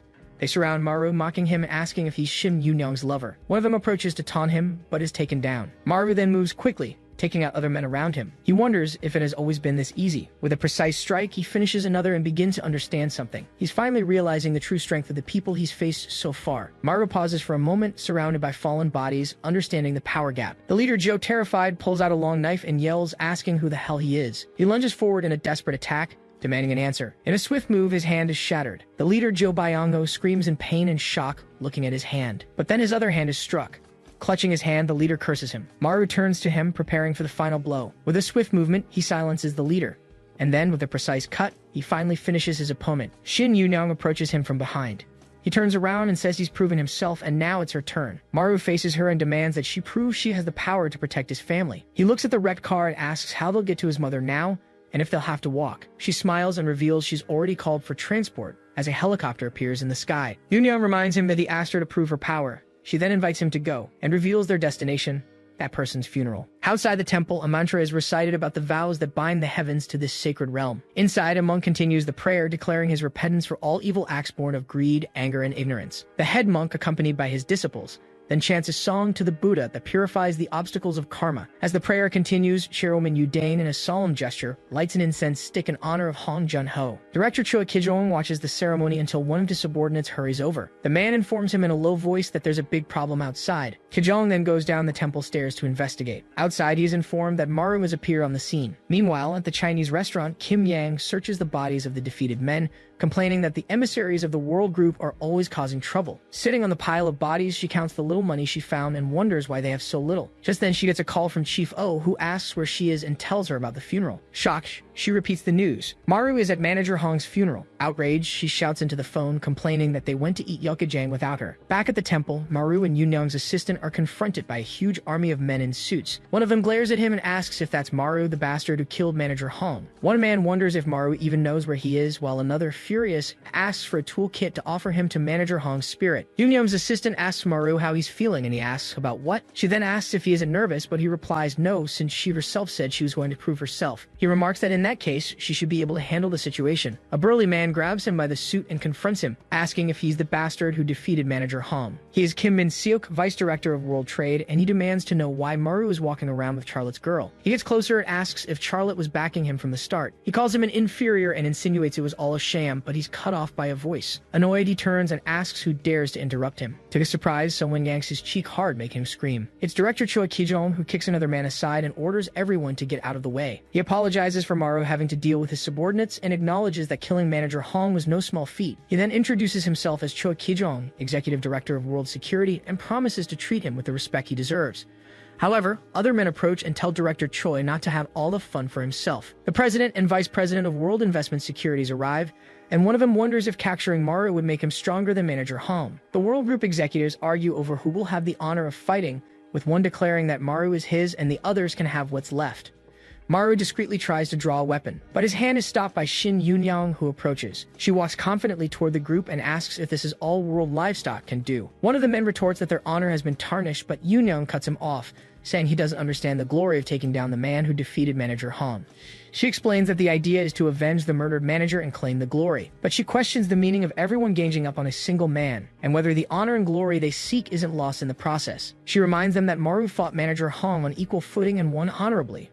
Then she taunts them, asking if ganging up on him finally gives them the confidence they lacked when Manager Hong was alive, which enrages them. Kim Min-seok gets angry and declares that he won't tolerate anyone touching his people. Yoon then makes her final threat, warning that if they kill Maru here, they must prepare for a war. She concludes, saying there will be no honor, glory, or profit, and challenges anyone confident enough to bear those losses to step forward. With a look of contempt, she calls them all talk. The executives fall silent, visibly intimidated by her threat. Maru watches her, surprised and impressed by her display of power. A voice applauds slowly. It's Chairwoman Yu Dane who approaches and addresses Shin Yunyang. She remarks that, just like her father, Yunyang is good with words. Then she turns to Maru and stares at him, and identifies him as the man who killed Manager Hong. She studies him with a curious gaze and a slight smile. Her smile widens, revealing a predatory expression. Yu Dane turns to leave with her men and promises they will meet again. As she walks away, Maru asks who that woman is. Yunyang's assistant explains that she is Yu Dane, the chairwoman of the World Group, and warns him that she is the person he needs to be most careful of. The assistant then takes off her high-heeled shoes, and the two of them walk barefoot through the temple. They finally stop in front of Hong Junho's funeral altar. His portrait shows him with a wide, defiant smile, even in death. Facing Hong Junho's portrait, Maru states that he didn't come to mourn his death. He remembers his mother's suffering and says that what he did to his family is unforgivable. With the image of his own fury in his mind, he confesses he wanted to defeat him with his own hands. But he wonders why, when he had the chance, Junho let himself die at his hands. He recalls the last words of his former mentor. In the end, I'm only human too, aren't I? And then he questions if the final advice, you must live your life as a human until the very end, was really for him. He bows in a gesture of deep respect, asking why he died for him and why he said those words. Maru acknowledges that he might not know the answer now, but he believes that if he can survive, one day he will find what he's looking for. He asks Junho not to worry. He stands up with a new determination and vows that with everything he learned from him, he will defeat everyone and survive. Outside the temple, Shin Yunyang calls out to him. With the wind blowing through her hair, she declares that from the moment he walks through that door, he will beat her sword. Maru shows a faint smile of acceptance. He and Yunyang's assistant then walk away from the temple, under the light of the rising sun. The helicopter blades spin rapidly, preparing for departure. From the temple courtyard, Director Choi Ki-jong watches the aircraft take off. With a cigarette between his lips, he murmurs Maru's name. He flicks the cigarette away and adds Shin Yunyang's name to his list. As the cigarette falls, he runs a hand through his hair. With a smile, he declares that things are about to get interesting. The imposing facade of the Hotel Charlotte rises in Seoul. A week later, Shin Yunyang walks through the lobby as the staff bows in reverence. A subordinate hurries over, saying there's a big problem with those people. He explains that they're trying to break into the safe again. Yunyang sighs, remembering they are Maru's colleagues. She asks them to handle the situation discreetly, but another employee interrupts her with a new problem. He points out that the woman has started eating the guests' food. Despite the chaos, their presence has brought a sense of peace and normalcy to the hotel. Two men bow as the president approaches the door of the VIP room. She and her assistant enter the room. Inside, Maru is with his sister, Hanaru, next to a hospital bed. Shim Yoon-young smiles and greets Hanaru. The young woman pulls her aside and asks if something is wrong, since her brother won't tell her anything. Yoon-young quickly turns her face toward Maru. From across the room, Maru confirms he would never tell her. Maru asks his mother to lie down, but she feels uncomfortable with Shim Yoon-young's presence. Yoon-young approaches Hanaru and reassures her, promising to do her best to help. Their mother thanks her and asks her to please take care of her son. Yoon-young holds her hand and tells her not to worry, as Maru has been a great help. Suddenly, the assistant enters the room, warning that there is a huge problem. She sighs and asks who caused trouble this time. Her expression changes completely upon hearing the answer. The man reveals that Vice President Shim Young-yu, her brother, has arrived at the hotel. Meanwhile, outside a police station, Detective Han Tae-sik stands before an investigation board confirming the death of manager Hong. He recalls that Hong was the main suspect in the distribution of ribs. The investigation also revealed a burned-down Japanese facility and a missing witness. Now, members of the World Organization are looking for a man. The detective stares at Maru's photo in the center of the board, questioning his role in all of this. At that moment, another detective runs into the room, saying he has new information. The younger detective shows a photo on his phone and reveals they've identified the woman with Maru. Han Tae-sik reacts with surprise upon learning it is Shim Yoon-young, the president of the Hotel Charlotte. Back in the hotel room, Yoon-young faces the situation, furious at her brother's actions. He turns around with a woman in his lap and notices his sister's presence. They watch Eun-yu at a table with other women, demanding the president serve him a drink. Maru leans forward and coldly asks if he should end this. She stops him, grabbing a bottle of wine and asserting her authority as president. With a smile, she decides that since the vice president wishes it, she will serve him a drink herself. The red wine begins to pour from the neck of the bottle. She pours the entire contents over her brother's head, sarcastically asking if it tastes good. Yoon-young continues to pour the drink with a smile on her face. She states that she turned a blind eye when he submitted to the World Organization, and now she confronts him for openly mingling with their dogs. Sitting on a nearby sofa, Executive Director Choi Ki-jong takes a sip of his drink and calls her rude. Yoon-young places the bottle on the table, saying she understands his bitterness since their father intended to pass the group on to her. She confronts him for coveting the president's position and bringing enemies inside while their father is still alive. With disdain, she asks if he can no longer distinguish right from wrong. She then states this is exactly why their father named her his successor. Her brother, Shim Yeon-yu, mutters her name, his face dripping with wine. Suddenly, he licks his lips and says the wine is delicious, a waste to drink alone. He turns and offers the drink to one of the women beside him. Then he grabs her and tries to force her to drink from the bottle. Yoon-young watches without expression as her brother shouts that his order must be obeyed without question. Suddenly, he hurls the bottle, which shatters against the wall. He approaches and accuses her of already seeing herself as the president just because of their father's appointment. With a smirk, he reminds her that their father is in a vegetative state and she can't inherit a thing until he's gone. Yoon-young smiles subtly and advises him to fight all he wants, but to always be careful. She glares at him and warns that no matter what he's planning, she can do the same to him. Shim Yoon-yu points at his sister with a mocking laugh. From the sofa, director Choi Ki-jong lets out an exaggerated laugh. He sarcastically comments on how moving it is to see the siblings getting along so well. Yoon-young smiles and tells President Yu Dane's dog to stay out of it, as this is a Charlotte group matter. Angrily, Choi Ki-jong crushes the glass in his hand. With a dark expression, he corrects her, emphasizing the title Madam President Yu Dane. He approaches and says that the young president seems to have no manners. The moment he raises his hand, a blade appears in its path. Maru intercepts the blow, protecting Yoon-young. He turns to Choi Ki-jong and tells him to leave. With a furious glare, he threatens to kill him. The two face off, with Maru keeping the knife pointed at the director. Choi Ki-jong looks at his own hand, surprised to have been stopped and even injured in the process. He watches with a look of pure interest. As Maru glares at him, Choi Ki-jong concludes that he is far more interesting than he imagined. Choi Ki-jong accepts the challenge. With a smile, he decides it will be worthwhile to break him. He licks the cut on his hand, finding Maru an interesting guy. With a smile, he decides this will be fun. Then he charges forward, yelling that it'll be even easier to crush him. Maru blocks the attack with his knife, but his arms get caught in the process.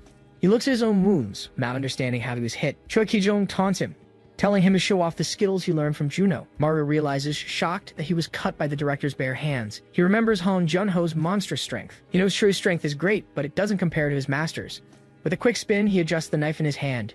He faces his opponent, confident he can win. Outside, hotel employees evacuate the area, apologizing for the inconvenience.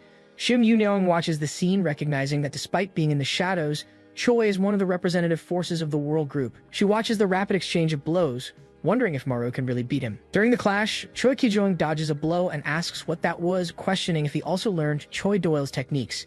He attacks again, saying this won't be enough to satisfy him. Maru dodges and grabs a whiskey bottle from the table. He spins and attacks with the bottle, making Choi wonder if he also learned Bake Syoko's techniques. With a shout, Choi Kijong stops the blow with his hand. He uses the tool to counterattack, admitting that Maru is more interesting than he thought. Maru changes his grip on the knife, adapting quickly. He attacks with a series of fast cuts, and Choi questions if he also knows Kim Yang's techniques. Choi blocks the blade with his elbow, commenting that Hong Jono must have cared a lot to teach him so many different skills. He dismisses the techniques as mere tricks and delivers a series of blows to Maru's chest. The impact throws Maru backwards, staggering.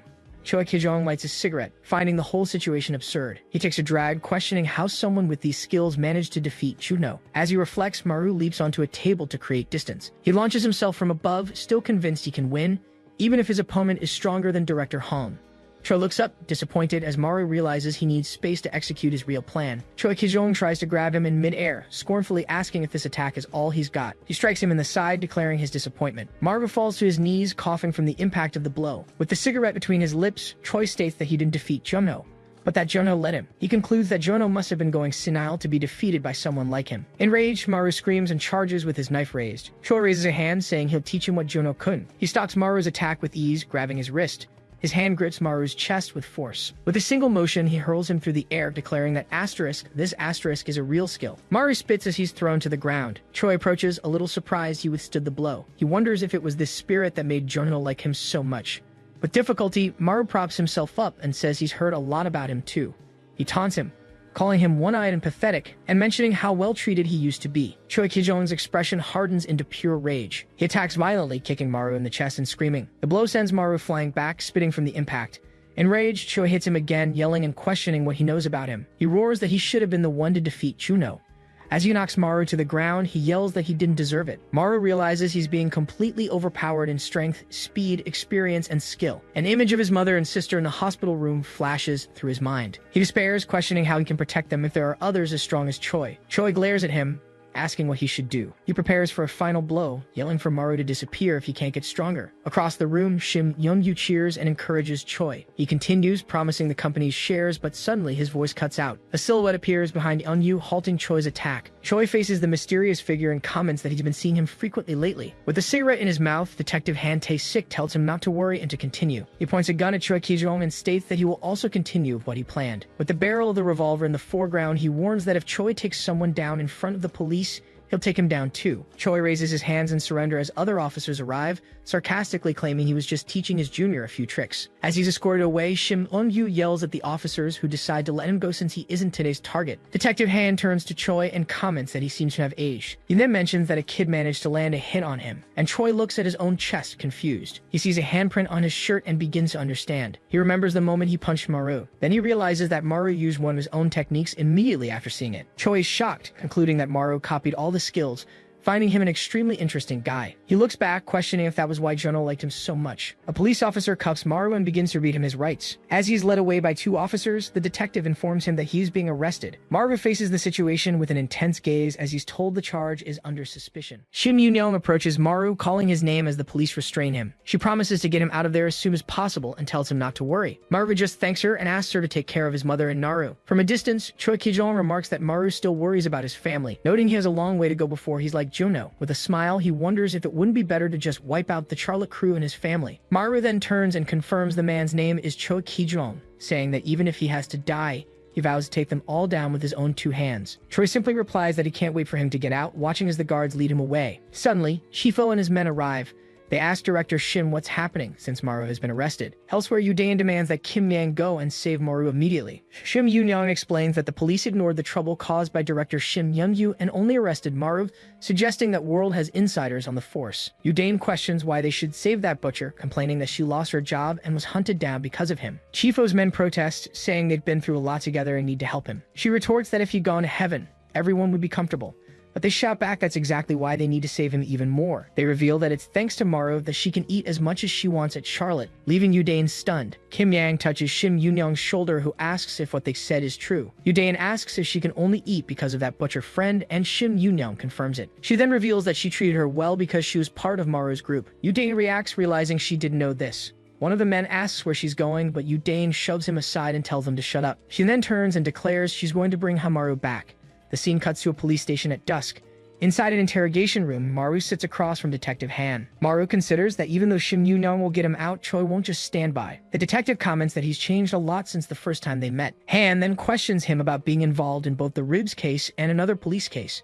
He explains they found traces of blood from World Livestock employees at his house and that his boss, Director Han, was killed. The detective directly asks him what his relationship is with World. Putting out a cigarette, he asks Maru to say something, claiming he wants to help him. But he concludes by asking how he could possibly help someone with the face of a man who's done dozens of terrible things. Suddenly, Superintendent An Kiju enters the room with a tray, complaining that Detective Han hasn't fed the suspect. An insists that people need to eat to live, but Han just tells him to leave the food and go. He then whispers that the mayor is furious they arrested Maru with a weapon but no concrete evidence. An tells the detective to let the suspect eat while he keeps an eye on him, and Maru accepts the food. Han leaves the room, asking the superintendent to look after Maru, saying he'll be back soon. As soon as the door closes, An comments on what a tense guy the detective is. He turns to Maru and tells him to relax because his superior helped him get in there. An offers the food, which he says is restaurant quality, and even offers to feed him. In a meeting room, Yu Dane calls the situation ridiculous in front of her subordinates. She criticizes one of her men who was tasked with bringing someone back but ended up getting arrested for a public brawl. And she scolds another, the vice president, for flirting with female employees and lowering their corporate value. The chairwoman of the World Group then asks if the two of them want to be taken down by her own hands. She explains the trouble at the Charlotte Hotel made the media question Chairwoman Shin's abilities, making it difficult for her to act. Yu Dane orders Vice President Shim to take control of the board of directors, and he agrees. She also orders Director Choi Ki-jong not to interfere, warning that if he lets his emotions control him, he'll make mistakes. Yu Dane glares at him and asks if he's dissatisfied. Back in the interrogation room, An holds Maru and suggests they have some fun. Maru realizes the superintendent is also part of the World Group.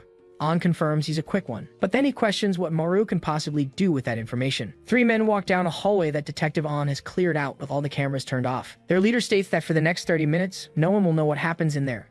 He opens the door, commenting that this is how a powerful group should use its power, and wonders why it was so hard for Director Choi. Upon entering, the man complains about the smell of blood and asks why it's so dark. He sees a seated figure and asks if it's Hamaru, wondering where Detective An went. The man grabs the person's shoulder and tells them to wake up. He says the chairwoman is waiting, but the person's head lolls back.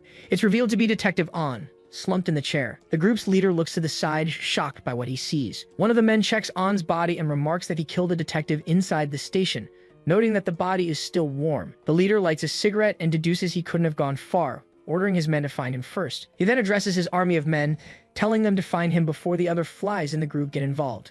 On a busy street, he gives the order to cut him. Maru walks through the crowd as the voice continues, giving permission to cut him in half. The only condition is that they bring him back still breathing. Kim Man puts on a police uniform and wonders if she really has to do this. She puts on her cap and grumbles that if it weren't for Charlotte's buffet, she wouldn't care if he died. Walking down a hallway, she calls him annoying and questions if she's his mother, having to do everything for him. She then decides she'll just crush him and make it look like an accident. Standing in front of the last interrogation room, she announces that judgment time has arrived. Kim Yang then extends her baton and leaps to deliver a blow with her baton of relentless justice. She tells him to come closer and present his head, but she finds Maru holding a lunchbox lid. He's holding on Kiju by the collar and asks how she got there. She calls him a crazy bastard for taking down a detective inside a Republic of Korea police station. Maru explains that the detective was a lackey for the World Group and that his crew was already on their way. He decided to frame them for it, since he couldn't let it slide, and says he's glad she arrived just in time. He then asks her to make the police believe the World Group was behind it, saying it wouldn't be difficult for someone like her. Kim Yang grabs him, shouting that she came to help because of Charlotte's buffet, and now he expects her to clean up his mess. Kim Yang yells that she refuses even if it kills her, but stops when she hears the word Hanwoo. Maru says that's nothing compared to crossing the border and promises to buy her an all-you-can-eat, unlimited 2+ Hanwoo meal. She starts drooling, questioning if he thinks he can buy her off with capitalist temptations, and Maru adds free, lifelong meals at Charlotte's buffet. Kim Yang immediately shakes his hand and accepts the deal, telling him to leave everything to her. She gives a thumbs up from the doorway, stating she'll take these kinds of deals from now on, as Maru tells her to clean up and call him. He then states that he's on his way to Charlotte's. Meanwhile, the group's leader believes Maru hasn't gone far and that the other members are also looking for him. He turns to his men and orders them to find him first. The leader shouts for them to bring him back breathing, no matter his condition, and they all agree. Hiding near the ceiling, Kim Yang thinks that was a close call and that they arrived faster than she expected. She notices Captain Kim is there and laments that the person she hates most has shown up. Kim Yang considers finishing him right there, but knows she couldn't cover it up. Instead, she decides she'll just cause a commotion so she can escape and get her Hanwoo. Suddenly, Captain Kim calls her name and strikes her. The impact throws her to the floor. Kim Man gets up and comments that he noticed her, but Captain Kim replies that her scent is radiating through the room. He then asks about her outfit and if the police cosplay. She calls him a perv and says it's amazing how he's still so disgusting. Captain Kim asks how he can stop his heart from feeling something for her. But then he notices the gun she's pointing at him. A gunshot echoes down the hall and Detective Han turns, questioning the noise. Another officer suggests something probably fell, but Han remains silent. Han turns to Officer Lee, putting a cigarette in his mouth. He then simply tells the officer to run, leaving the young man confused. The detective takes the phone from his jacket pocket and insists the officer follow him. He answers the call and introduces himself as Detective Han Tasik from the Narcotics and Organized Crime Investigation Department. On the other end of the line, Maru identifies himself, leaving the detective shocked. Han asks how he managed to call and if the shot was his doing, but Maru, already outside, says there's no need and that Kim Yang must be doing her job. The detective questions what he means by escaped, and Maru explains that the World Group infiltrated the interrogation room, but he survived thanks to Detective On. He concludes that their presence at the station means there's a spy on the police force and reveals he still doesn't trust Detective Han. Maru says he can't tell if he's a World Group lackey or a proud member of the Korean police force. He then hangs up, stating he'll tell him everything once the detective earns his trust. A bullet hole appears in the hallway ceiling. Kim Yang fires into the air, yelling that the World Group is here to attack. Captain Kim calls her crazy and asks what she's talking about as he dodges. He then complains that he thought those things were going to fall. The captain stomps on the floor, saying that if she's going to act this way, he also rushes in to attack. Kim Yang says she'd love to finish him, but she has something more important to do and hits him with a punch. She tells him to be grateful he's only getting a punch to the mouth as she continues to strike him. She glares at him as the man says it's been a while since she did that. He states that it feels good. But then he grabs her fist mid-swing. Captain Kim holds her tightly. He says that compared to before, it's not as good and throws her to the ground. On the floor, Kim Yang calls him a psycho and complains that he still uses that chin punch. She then glares at him and says if he's going to hit her, he should do it right. Captain Kim raises his foot, asking if she really thinks she can get away with just that, and tries to strike as she rolls aside. She gets up quickly and calls him dirty. Then Kim Yang pulls a combat dagger from her belt. She holds it firmly, saying this is going to be good. Captain Kim charges, asking what she's pulling out and declaring he's going to pull something out too. He reveals his own knife and asks if she can handle the size, but she just tells him to come get cut. Suddenly, a voice shouts for them to stop. The two stop their attack, turning to see what's happening. Officer Lee appears at the end of the hall, pointing a gun and yelling, "Hands up, police!" He questions if they're fighting inside a police station and threatens to shoot if they move. Captain Kim asks if they're in America and why everyone is pointing a gun at him today. As the officer repeats the order not to move, the captain simply calls out to him. Captain Kim glares at the officer and orders him to lower his weapon. He then asks if an amateur who's never killed anyone is going to threaten him, while the officer insists he'll really shoot. A bullet hits his shoulder right in the middle of his sentence, daring the young man to shoot. Officer Lee stands frozen, confused about what just happened. Clutching the wound, the captain yells at him for actually shooting him, and asks what he would have done if he hit higher up. The young officer turns and states that he didn't shoot, but that the captain told him to. Suddenly, Detective Han appears behind him with a gun and asks what he's complaining about, leaving the officer surprised. Detective Han points his gun and asks if he wants to try that again. He says he can't believe they caused a scene in a police station in broad daylight and questions if a detective can be fooled so easily. Han then curses out the guys from World and asks if he needs to do something to wake him up. He enters the interrogation room and finds Detective On's body. Officer Lee stammers that he's dead, but Han concludes he didn't die from the attack, but from being beaten with a blunt object. He then states that these World gangsters have really crossed the line. Han asks who killed Detective On, and Kim Yang raises her hands, saying she's a police officer and was stopping the man from causing more trouble. The detective points his gun at Captain Kim and concludes it was him, since a cop wouldn't kill a colleague. The captain denies killing Detective On, realizing he didn't expect something like this to happen. Kim Yang then accuses him, stating that she saw the guy take down the detective and try to get rid of her as a witness. He yells at her not to make up crap, saying that when he arrived, On was already, but Han cuts him off, coldly telling him to shut his mouth. The detective warns that if he says one more word, he'll pull the trigger, and calls him Kim So-yeon. He then announces that from this moment on, Kim So-yeon is under arrest as a suspect in the murder of a police officer. While Kim Yang celebrates the decision, the captain is taken away, yelling that he didn't kill him and that they can't arrest someone without proof. Detective Han orders Kim Yang to write a report on the situation, and she agrees with a salute, but he stops her and asks a question. Han questions why her salute looks that way, sending her into a panic. He then orders them to get her, and she flees, screaming that everyone in North Korea salutes that way. Kim So-yeon points at her and asks the detective if he believes him now that he's seen how suspicious she is. Han just points the gun at him and says he spoke more than one word. Elsewhere, Chifo's team discusses absurd ways to save Maru, like using a steamroller or missiles. Suddenly, Shim Yoon-young answers a call and introduces herself. On the other end of the line, Maru identifies himself, leaving her surprised. Her men ask if it's Mr. Maru, how he managed to call, and if he's okay. They celebrate relieved that he escaped and that they had believed Kim Yang. Maru explains that he managed to get out of the police station thanks to Kim Yang, but she'll be a little late cleaning up the mess. He continues, saying he was heading straight for the Charlotte Hotel, but he reveals that he's being followed, and Yoon asks where he is and how many are following him. He replies that he's in a busy area near the police station and that for now, there are 3 or 4 people. He continues the call, explaining that he doesn't know how many more are around and that it would be dangerous to lead them to her. Then he grabs a piece of fruit from the back of a truck. He declares that he'll take care of all of them there, while Yoon on the phone says she'll send reinforcements immediately. But Maru hits one of the pursuers with the fruit and tells her not to, as Shim Yoon might go to the hotel. He tries to handle the situation without drawing too much attention and grabs another man by the neck, but he warns that the place is crowded and will soon become chaotic as he slams the man against a wall. When Yoon asks what she should do, he replies that he'll take care of the men. He then asks her to handle crowd control and cleanup of the area. A man pulls a knife from his belt, but Hamaru stabs him and asks them to send a vehicle so he can get out of there quickly. As the man falls to the ground, Yoon agrees to handle his requests immediately. Maru realizes they aren't attacking all at once, but are coming one by one to buy time. He decides that if he runs that way from now, all the hidden people will have to move. He then prepares himself, determined to take care of all of them. He runs to return to the Charlotte Hotel and protect his family. He dodges a man who attacks him with a large blade. Maru then uses it to attack his assailant, and leaves the man lying on the ground along with his axe. More pursuers corner him in a dead-end alley and order them to get him, but the alley suddenly falls silent, with only a weapon on the ground. Maru then walks out of the area, injured but standing. He walks away from the fallen bodies, leaving Shim Yoon to handle the rest. He just needs the car she sent to arrive. The window of a nearby vehicle then starts to roll down. The driver asks if he is Mr. Hamaru, and with a smile, the man tells him to get in, as he'll take him to the Charlotte. His cell phone rings with a call from Shim Yoon, and the driver comments that her timing is impeccable. Already inside the car, Maru answers and thanks Chief Shim for sending the vehicle at the perfect time. On the other end of the line, she sounds confused and asks if he's already in a car.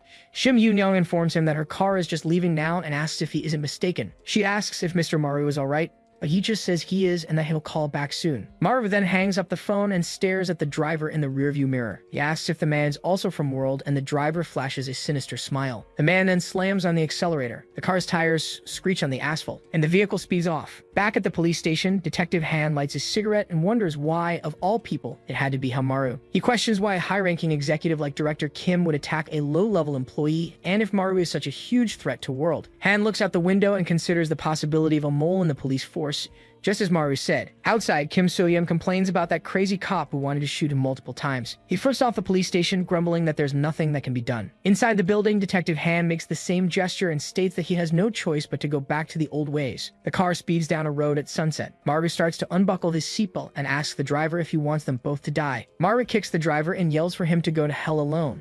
He then hits him with repeated kicks. The out-of-control car skids violently down the road. Then the vehicle crashes directly into a pole. The car stops moving, smoke billowing from the impact. Maru gets out of the wrecked vehicle, holding his head and stating that was a close one. But he realizes he should be worried about something more important. He concludes that they shouldn't have known his route, but they followed him to his exact location. He then wonders if they hadn't anticipated his escape from the beginning. He touches the collar of his jacket and finds a location tracker, realizing this is a huge problem. He concludes they were buying time to stop him from going back. Believing that Shim Yoon is in danger, he calls Kim Yang and asks where she is. He realizes if they were just stalling him, the situation must be dangerous. Their target then can only be Shim Yoon. The chairwoman of the Charlotte Hotel is in danger. He decides to call her immediately. On the phone, Yoon asks if he's okay, and Maru asks if something urgent is going on. She confirms there is, and that a lot is happening at the moment. The chairwoman explains that her father's condition worsened, forcing her to go to the hospital. While they were distracted, Shim Yoon called a board meeting, and they're rushing over there now. She asked him to send his location so she can send someone for him, telling him to get back safely. Maru clutches the phone, realizing that the World Group and Shim Yoon are working together. He knows that if Shim Yoon falls, his own family will be in danger and that he needs to protect her. But looking at the tracker, he wonders how he could do that. His hand clenches into a tight fist. Then he realizes there is a way to plan. He calls Kim Yang and asks where she is now. Captain Kim So-yeon punches one of his men. He then kicks another subordinate, demanding to know how they failed to capture Hamaru. His men listen as he asks why the tracker isn't working. He complains that Detective On should have planted the device without getting caught, but one of his men announces they've recovered Maru's tracker signal. The subordinate hesitates to explain the situation and suggests the captain see for himself. Kim So-yeon grabs the phone and wonders what Maru is doing. He sees the signal moving at high speed over the river on the map. Then he concludes that the kid must have gone crazy. Kim Yang furiously screams Hamaru's name. He then soars over the city using a wingsuit. At the meeting point, the officer grabs him by the collar and demands an explanation. Hamaru states that Young is in danger and that he will fulfill his promise as soon as she is safe. He hands her a helmet and a suit. The two get ready on the edge of a rooftop and she asks what's next. Maru just tells her to run and Kim Yang complains that he's always telling her to do that. She leaps off the building, questioning if her life is a joke to him. While gliding through the city, the officer swears that one day she will kill him. The two of them approach the hospital. In the room, Shim Yoon-young tells the doctors they had assured her that her father was fine the day before. Her father lies unconscious on the bed, wearing an oxygen mask. The chairwoman asks if anything unusual happened or if anyone different showed up. Then one of the doctors remembers that Vice Chairman Shim Yoon-ju was there for a visit. Yoon-young realizes he used her father's health as an excuse to call the meeting. One of her bodyguards informs her it's time to go and she agrees. As they leave, she concludes that his plan is to take over the board. She tries to open the room's door, stating she needs to get to headquarters immediately, but the door is locked. Her men confirm they can't open it, and one of them points to the smoke seeping in from underneath. On the other side, her bodyguards are down as masked men try to seal the door and call for help. In the meeting room, Shim Yoon-ju complains that the CEO is late for her own meeting, considering it grounds for disqualification. With his feet on the table, he asks why they should wait for someone who's late. He then insists that everyone start the meeting immediately, but one of the directors ponders that perhaps they should wait a little longer since the meeting was called so suddenly. Other board members comment that Shim Yoon-young isn't usually late and wonder if something might have happened. Lun-ju tells them to proceed, stating that his presence is enough and that they don't need her. A director confronts him, questioning how he can act that way after causing so many problems and the drop in stock prices. He also accuses him of rumors that he's trying to sell the group to World. The man calls him a troublemaker and Un-ju lunges at him. He grabs the director by the collar, saying that hurt his feelings and admits to being a troublemaker. Then he questions him about saying behind his back that he was handing the group over to World. Un-ju turns to the table and claims that Un-young is the one getting close to World, not him. He declares he's the only one killing himself to save the group and asks why no one sees it. The other directors call him shameless and tell him to get a grip since he lost the succession dispute. Un-ju clicks his tongue in disapproval. He yells at the directors to shut up if they don't know what's really going on. He asks if they even know who's really ruining the group, stating he's the only one who has kept the group afloat with Charlotte chemicals. He then questions what Shim Yoon-young has ever done, accusing her of contributing nothing. Before he can finish saying she's the real culprit, the door to the room bursts open with a crash. One of the directors is thrown into the meeting room. Captain Kim So-hyun and his men arrive, confirming that the tracker signal led them there. He enters the room and asks if they're sure Hamaru was there, seeing only a bunch of old men. Then the captain suggests he might have escaped and orders them to check the signal again. But his subordinate shows him the phone, insisting the signal still indicates he's there. The captain concludes that Maru must be hiding nearby and orders them to search everything. Outside, Maru clings to the building's wall, while So-hyun complains about his stealthiness. A man opens a closet door and is surprised to find someone inside. The man inside the closet stares back at him. The captain recognizes Vice Chairman Shim Yoon-ju and asks what he's doing there. Shim Yoon-ju explains he was in a meeting, and Kim So-hyun reveals that President Yu sent him to take control of the board. The directors accuse him of being a traitor and a puppet for World, confirming the rumors were true. One of them calls him trash for bringing the enemy into their company. Then Eun-ju blames Kim for everything, but the captain just asks if he needs help. The vice chairman orders his men to forget the plan and destroy everything. In the hospital room, Shim Yoon-young is collapsed on the floor amidst the smoke. She realizes it was all Shim Yoon-ju's plan to get rid of her. He even went so far as to involve her father. The chairwoman struggles to get up from the floor.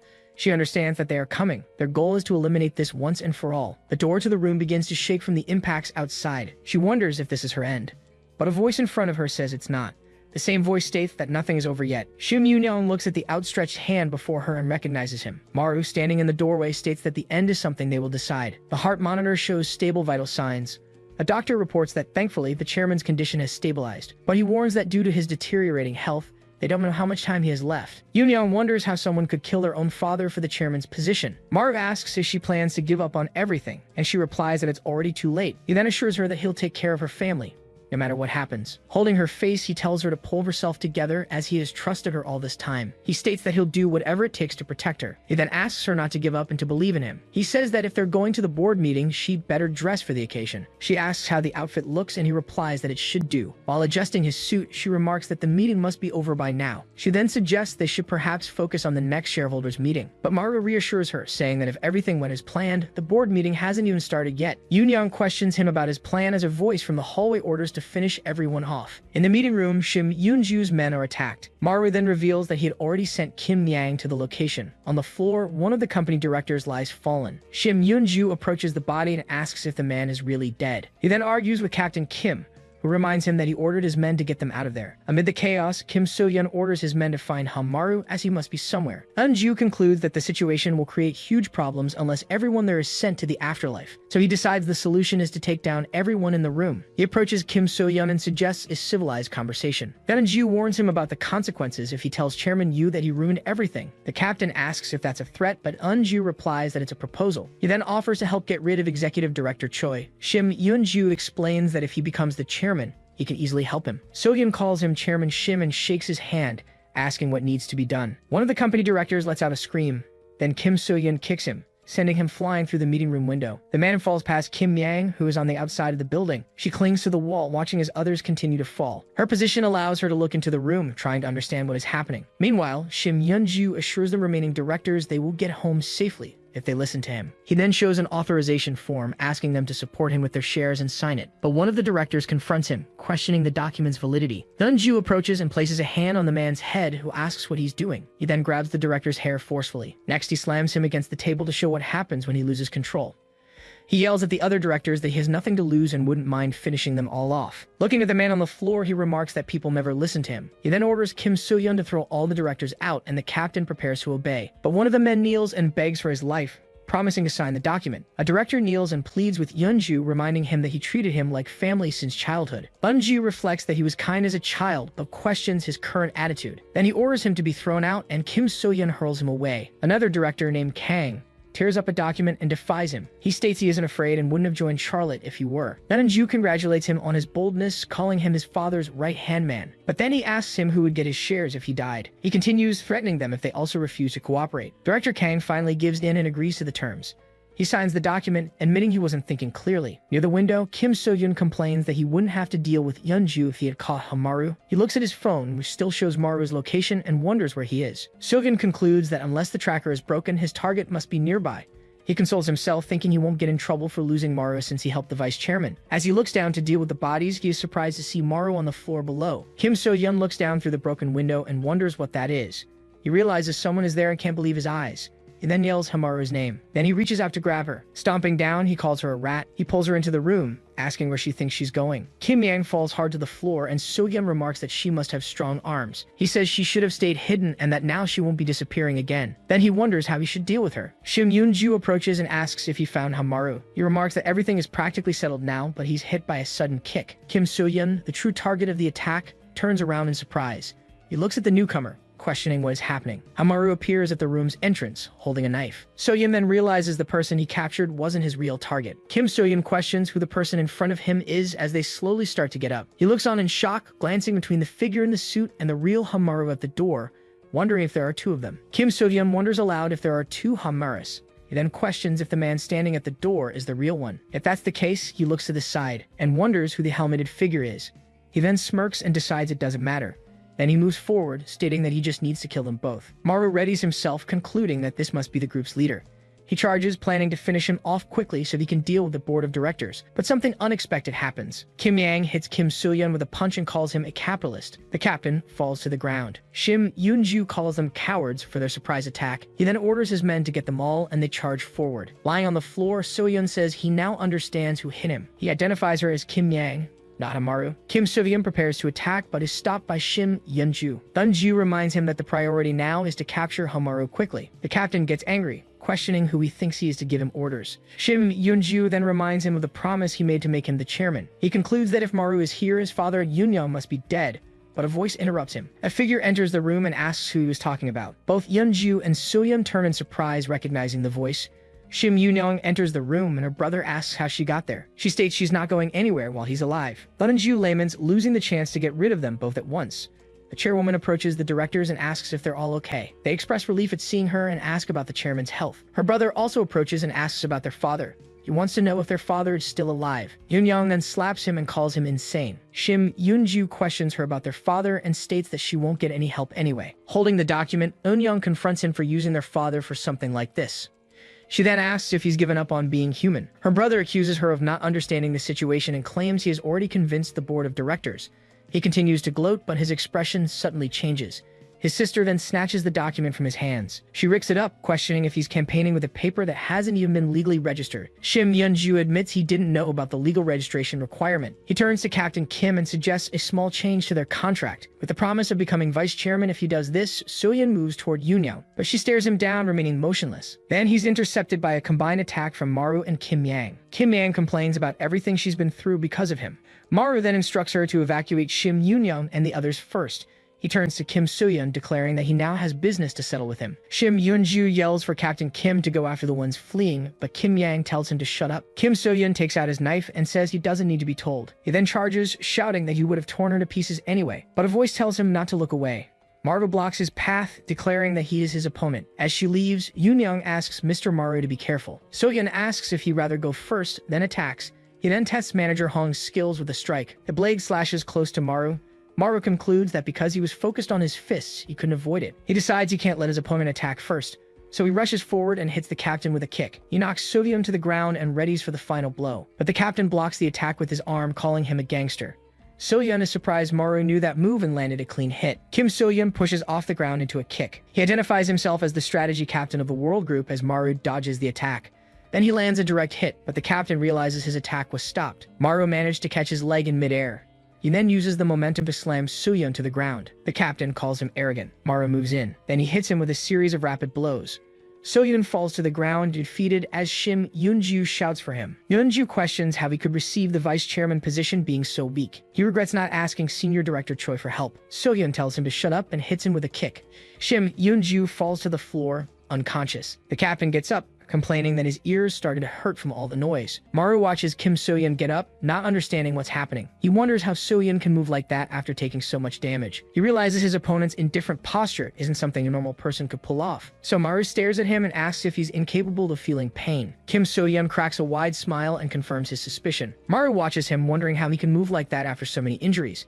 He notices that his opponent's indifferent posture is not something a normal person could pull off, so he approaches and asks if Kim Soyeon is unable to feel pain. With a wide grin, the captain confirms his opponent's suspicion. He declares that the prize for figuring that out is a coffin and lunges forward. Maru concludes that if he doesn't feel pain, he'll be a difficult opponent to handle. But that doesn't mean there isn't a way to defeat him, so he goes on the attack. He tries to cut his opponent, but the blow is blocked. Soyeon questions him, asking if he's the first one to try that. He then disarms him and throws him away. The captain comments that he heard Maru defeated Manager Hong and was looking forward to seeing his skills. Then he kicks him, asking if that was all he had to show. He approaches, stating he doesn't have time for this. Soyeon grabs him, saying he also needs to give Yang a taste of his power. Then he throws Maru aside, shouting that he needs her. On the ground, Maru says that's why he needs to be defeated. Then Kim Soyeon attacks him with a heavy strike. The impact leaves him on the floor. Meanwhile, the head of security for the Charlotte Hotel, Bae Hyuk-jin, greets the chairwoman. He reports that he's already taken care of the people on that floor, but there might still be enemies on the upper floors. The security chief says he called for a helicopter and asks everyone to follow him to the rooftop. But Yunyang hesitates, stating that if they leave now, it will be difficult for Mr. Maru to escape. Bae Hyuk-jin insists that her safety is the priority and that Maru asked him to protect her.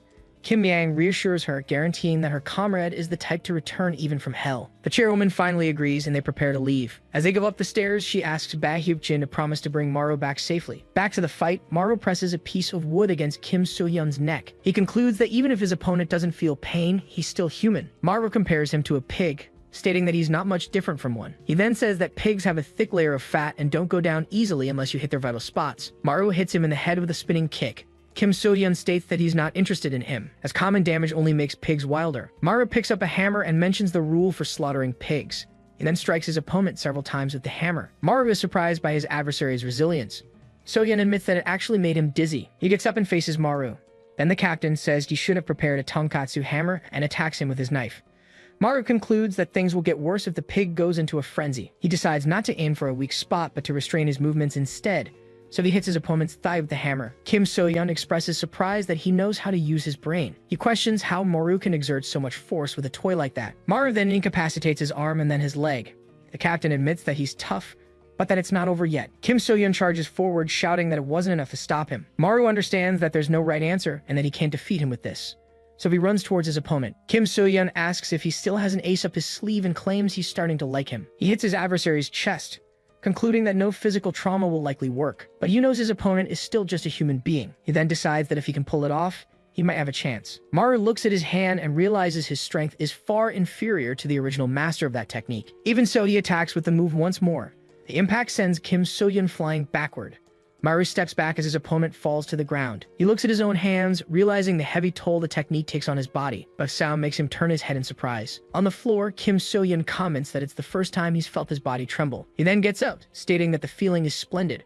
While Maru can't believe he withstood that, Kim So-yeon rushes forward, shouting that now he deserves a taste of his power, and Maru realizes he'll be hit if the fight continues like this. But the captain stops suddenly and spits. He then falls to his knees and collapses on the floor, completely defeated. Down, Kim So-yeon mutters about his power, and Maru expresses his relief. He concludes that if he hadn't used that technique, his opponent would have been a huge problem. Bae Hyuk-jin approaches and greets him as Mr. Hamaru. Maru turns to the bodyguard, questioning if he wasn't just an extra. The security chief states that they need to leave this place immediately. Outside the building, Choi Ki-jong and the World Group's forces arrive in large numbers. On the rooftop, a helicopter is already waiting for their evacuation. On the phone, Shim Yoon-young comments that they brought not only Shim Yeon-ju, but also Director Kim. She then asks Yoo Dae-in if she's suggesting they start a war. The World Group's chairwoman replies that although her building was empty, they crossed the line by attacking it directly. She continues, mentioning that they even defeated their executives in public. Yoo Dae-in then demands that she take responsibility for all of this, unless she wants things to end that way. Over the phone, Yoo Dae-in reassures Chairwoman Shim. She states that the cleanup has already begun. As they go up the stairs, Maru asks if Shim Yoon-young is okay, but Bae Hyuk-jin informs him that she's already left. The World Group's chairwoman reveals that it's not just about the Charlotte Group's headquarters, but also her hotel.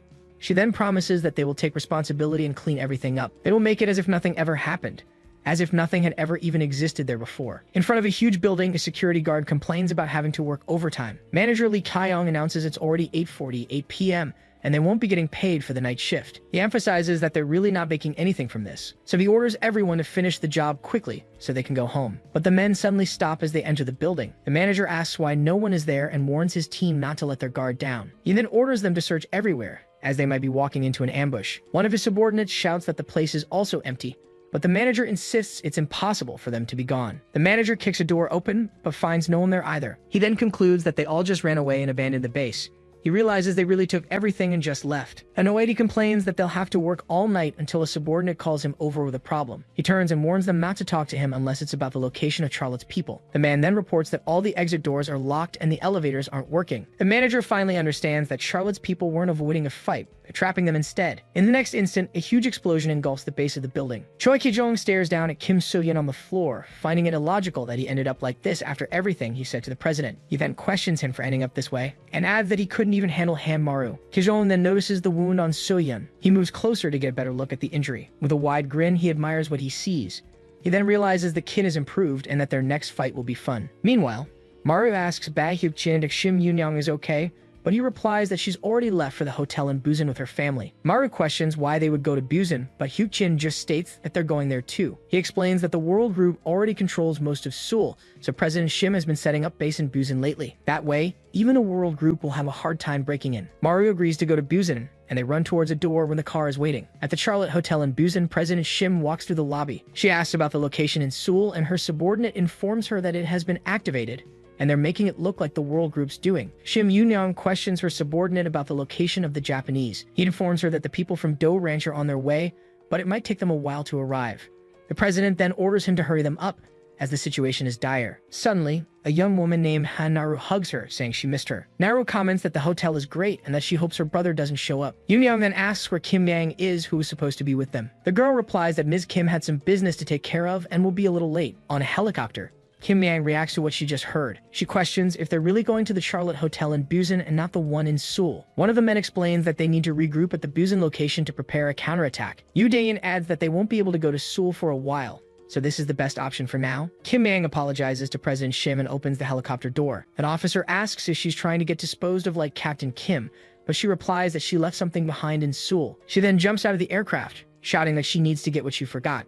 Now in free fall, she says her goodbyes and tells them not to worry, as she'll see them in Busan. Choi Ki-jong holds Vice President Shim Yoon-ju and comments on his pitiful state, stating that the president will be very disappointed. He defends himself, saying he was doing fine until Captain Kim tried to find Han Maru with a cell phone and messed everything up. Ki-jong grabs the device and realizes it's tracking Maru's location. Looking at the screen, he's surprised by the tracker's speed. Meanwhile, firefighters struggle to put out the fire of the hotel. One of them prepares to go in, mentioning that witnesses heard screams, but the rooms were empty. He adds that the employees weren't there either, but suddenly they spot something. Lee Kyong emerges from the rubble, surprised that Charlotte's people blew up their own building. A firefighter tries to help him, but he refuses, saying his health insurance won't cover the treatment. He complains that he has to worry about his health while working like this. Then his phone rings and he answers, speaking with Director Choi. The director informs him they found Han Maru and orders him to take reinforcements to the location, leaving Kyung confused. He realizes he almost died and is already being sent on another mission. Annoyed, he yells at the director for not even listening to him. The scene then shifts to a quiet residential building at night. Kim Yang sneaks down a hallway. Suddenly, a hand strikes out and knocks her down. An old woman scolds her, asking why a grown woman would go out dressed like that. Upon entering the room, the men greet her and comment that she's always lucky when it comes to food. A young man then offers to make a serving of ramyeon just for her. She sits at the table and declares that capitalist ramyeon is the best invention of southern minds. But the old woman tells her to take a shower, saying she won't eat if she doesn't. Kim Yang runs out of the room, promising to be right back so they don't touch her food. Back again, she announces she'll be out for a while after eating, making the men speculate if she has a boyfriend. Inside her room, music plays while her clothes are thrown on the floor. On top of her bag, there's an old photograph. The photo shows a younger version of herself next to another woman. Fresh from her shower, she runs back down the hall calling for her comrades. She then announces that she has completed her shower mission and finally enters the room, asking them to bring her ramyeon. On the floor, one of the fallen men complains that his stomach is growling. Another comrade also calls out for his friends. Lee Kyung, sitting in a chair, complains that Director Choi said it was Han Maru, but it's actually Kim Yang. He then reflects that this is his life, having a director who doesn't even check the facts before sending him on a mission. He puts out his cigarette in a bowl of ramyeon, lamenting that he has to fight Kim Yang after nearly dying. Suddenly, he stands up and tells Yang not to get the wrong idea, as he didn't defeat these people and just arrived. A group of armed men surrounds Kim Yang, and Kainam explains that they were the ones who did this. He adds that they do their job well, but they're very strict, something she should understand since she used to be one of them. Kim Yang starts to say that it's all just part of the job, but she cuts him off, telling him to be quiet. Lee Kyung tells Kim Yang not to be mad, insisting he wasn't the one who did it. He explains that, just like the others, he was only sent by Director Choi, so he suggests they go their separate ways since he didn't come to capture her. A small gun drops into Kim Yang's hand. She then turns and points the gun. In a swift move, she attacks the men around her. She continues, disarming one of them with a single blow. Then she moves in at point-blank range. The last man falls to the ground from the impact. Lee Kyung watches the scene and remarks that she must be really pissed off. He stares her down as she approaches him. He then asks if they can stop now, since she's defeated all her enemies. Kyung tries to explain that he almost felt getting there, but cuts himself off. She simply starts eating the ramyeon that was on the table.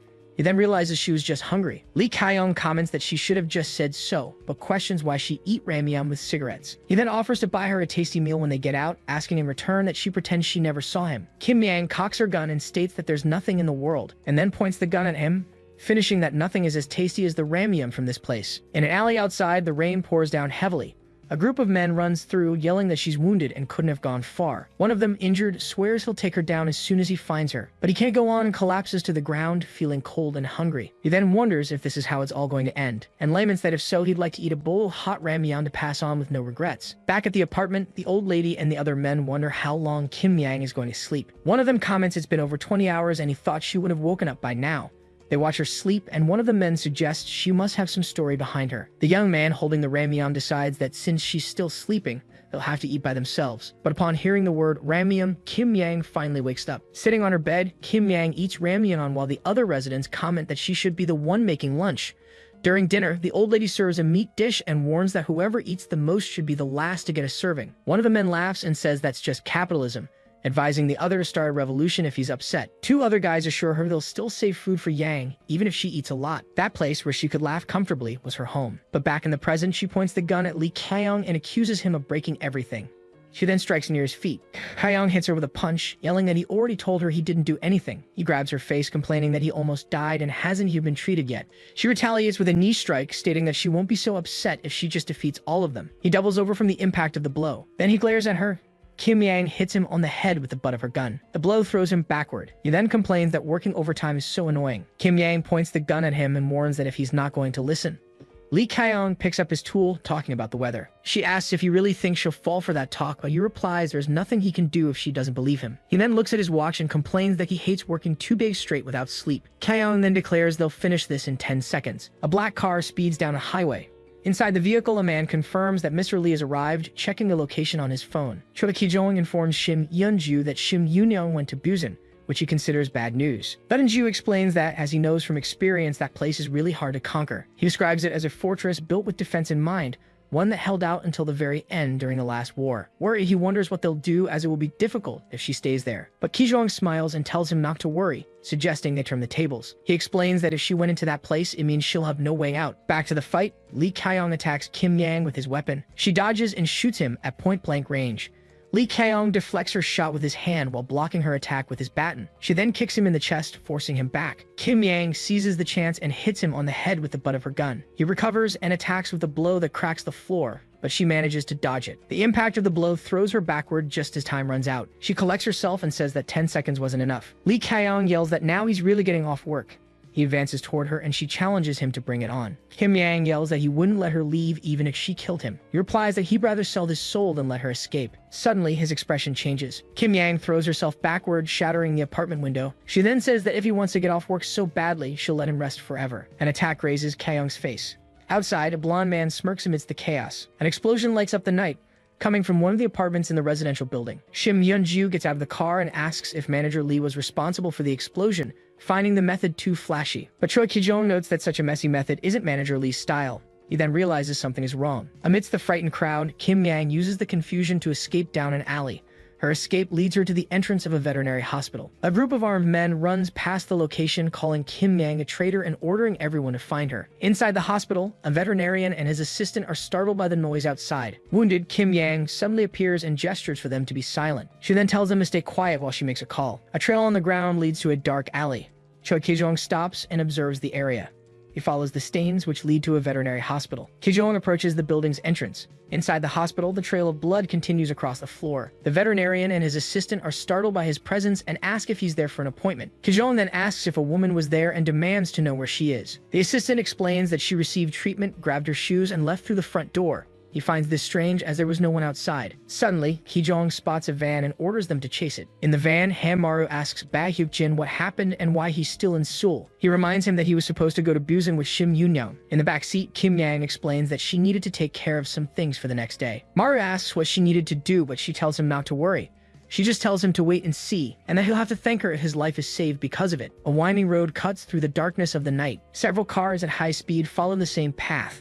The fleet then arrives at its destination, the Charlotte Hotel in Busan. Inside a ballroom, several men in suits are gathered at round tables. Shim Yoon-young greets Director Jang, thanking him for coming, but he states it was his duty to be there. He then expresses his concern, saying he doesn't believe they have enough personnel to face the world group. The chairwoman reassures him, stating they have a way to replenish their power. Suddenly, Chairman Takanaka Yoshinori interrupts them, yelling that Maru defeated 3 of his men and set his factory on fire. He continues, explaining that Manager Hong was supposed to cover the damages, but Maru caused trouble as well. Yoshinori then demands to know where he is. Bae Hyuk-jin approaches and informs him that Mr. Maru is on his way, asking him to take a look at something first. He then hands him an envelope, stating that should be sufficient compensation for what Maru did. The chairman of Doa Ranch opens the envelope, realizing it's certainly not money. He then asks what he's supposed to do with these documents, demanding his money back. Shim Yoon-young calmly advises him to look first before they talk, assuring him he won't regret it. Takanaka Yoshinori questions her confidence and asks if they're real estate documents. But upon reading the papers, he is shocked and his men ask what's wrong. Shim Yoon-young then reveals that it's proof the World Group embezzled money from their transactions with Doa Ranch. With this information, she extends her hand and proposes they renew their alliance. Meanwhile, on the road, Maru asks if it's safe to keep driving this van. Bae Hyuk-jin reassures him, saying they'll switch cars as soon as they're out of the World Group's area. Suddenly, a car hits them from behind, throwing everyone forward. The vehicle that hit them speeds up and prepares for another impact. Maru complains that this is what happens when you're an easy target. The van is quickly surrounded by several cars from the World Group. One of the vehicles then hits them on the side. Bae Hyuk-jin yells that they're getting out of there immediately. He then presses a button and tells everyone to hold on. The van starts to swerve, hitting the cars surrounding it. A new car appears behind them, and Hyuk-jin says he knew he could trust Mr. Kyeon Haon. Bae Hyuk-jin warns that they aren't safe yet, as their pursuers will catch up in no time. Kim Yang reassures him, telling him not to worry as she loads her weapon. She then kicks the back door of the van open, stating that she had already anticipated this might happen. Lying on the floor of the vehicle, she explains that's why she brought her equipment. The drivers of the pursuing cars look at the van confused. Kim Yang takes careful aim and fires. The shot hits the tire of one of the cars dead on. The vehicle with the flat tire loses control and skids on the road. It then collides with the car next to it. The crash blocks the way, and she asks her colleague what he thought. She then declares that was the People's Blitz attack. Kim Yang turns and says she told them they'd need the gun. The third car slams into the back of the crashed vehicles, but the van is forced to a stop, blocked by 3 other cars. She then gets out of the vehicle, complaining about these guys, Kim Yang aims her rifle and yells that they all should have been revolutionized. Suddenly, she notices something moving beside her. Maru leaps from the van onto the roof of one of the cars, surprising her with his move. Inside the vehicle, one of the henchmen attacks the driver. The man screams as he's attacked in the neck. Maru then hits the driver with another blow. Seeing what happened, the other men get out of their cars, yelling that Maru is there. Kim Yang opens fire on them before they can react. Maru then leans on the car door and comments on their recklessness. He approaches her and states that she owes him her life now. He then asks how they were followed, but she assures him she threw away the location tracker. They get into one of the enemy's cars, and Bae Hyuk-jin comments that while they no longer need to switch vehicles, they won't be able to drive this one for long. Suddenly, a voice on the car radio calls for number 7, asking for a location report. The voice then reports that they've just blocked all roads to Busan and that Kim Yang is heading for the roadblock. They are shocked to learn that the roads are completely blocked, leaving only sea or air routes. Bae Hyuk-jin laments that the world group will be watching the skies and there are no ships to Busan, suggesting they could try swimming. But Maru interrupts him, saying there's a solution. He then states with conviction that there is a way. Maru explains that he has a friend at Incheon Bay. He adds that this friend has a boat. At the docks, Bae Hyuk-jin asks if the huge cruise ship is the boat he was talking about and who his friend might be. Maru says no and points down, indicating another boat. From a smaller speedboat, someone waves at them. A woman calls out to Maru, and Kim Yang asks if that beautiful woman is his friend. He then clarifies that his friend is the guy waving from the middle of a group of women. Kim Ki-soon greets him, saying it's been a while since they've seen each other. The women around Kim Ki-soon beg him to stay and have fun, but he waves them off, saying his best friend is waiting. Maru greets him, remarking that he never changes. Ki-soon then runs towards him, shouting his name. Kim Yang watches the scene in silence. He runs right past Maru and stops in front of her, asking if she's been well. Ki-soon then drapes his shirt over her shoulders, saying the sea breeze isn't good for her health. He takes her hand and asks for her name, but Kim Yang kicks him and tells him to get lost. She knocks him to the ground and asks Maru if she can break him, as he cries out for help. Bae Hyuk-jin warns that they don't have time for this and need to apologize to his friend so they can leave quickly. Maru just replies that there's no need for an explanation. From the ground, Ki-soon suggests they just head to Busan like this. In the lobby of the Charlotte Hotel in Busan, the mission briefing concludes. On a podium, Shim Yoon-young emphasizes one last thing, asking them to fight to live, not to die. She then displays data on the big screen, revealing that the power difference between them and the world group is threefold. Facing her allies, she states that the more intense the fight, the greater the damage. President Kim Dong-ho reminds everyone that they are the future of Charlotte. Then, President Min Chang-seo questions the point of a victory that results in losing that future. President Takanaka Yoshinori advises them not to die, leaving their honor behind, but to live to enjoy the glory. President Min then asks for permission to ask a question, and Shim Yoon-young grants it. He questions her directly about their real chances of defeating the world group. She replies that if they fight desperately without a strategy, the chances are 10%. If the executives before her follow the plan, the chances rise to 50%. But she continues, explaining that if everyone understands the strategy and acts organically, instead of just following orders, then the chances of victory reach 80%, and she says she's confident they can win. The executives in the front row stare at her. One of them begins to clap slowly. Soon, everyone stands up and applauds, declaring they will bet everything on her with that determination. The entire room echoes with applause for Director Shim. She watches everyone with a faint smile on her face. On the deck of the boat, Kim Yang looks at an old photograph under the moonlight. The night wind blows through her hair as she stares at the image. Maru approaches and asks if it's a family photo.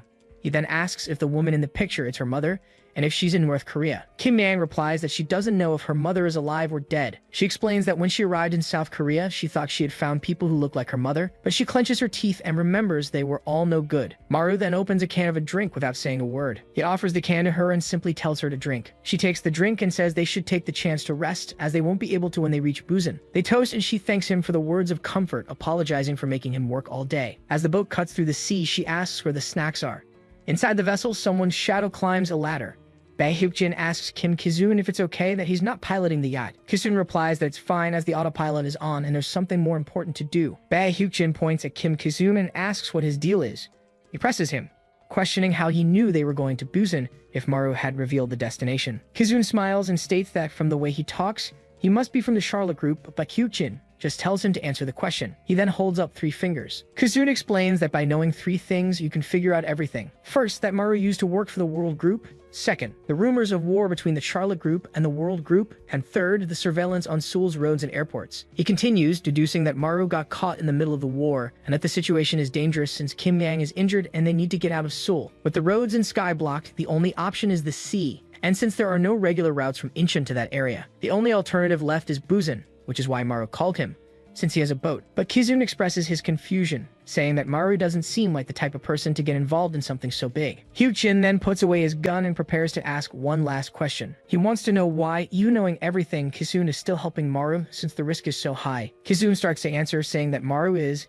He then corrects himself and says that Maru's family. With a smile, he reveals that they are his benefactors. Bae Hyuk-jin enters the boat's cabin and approaches Kim Kizun. Behind him, Han Maru asks if his doubts about his friend have been cleared. Hyuk-jin then asks about his background. Maru explains that at 13, he became the youngest chess master in Asia, completed his MBA at 17, joined Mensa at 18, and was published in Nature at 20. He then adds that Kizun is now a fund manager who handles assets for important people. Back on the road, one of the World Group's goons is lying on the ground. Kijong arrives at the scene and asks about all the noise.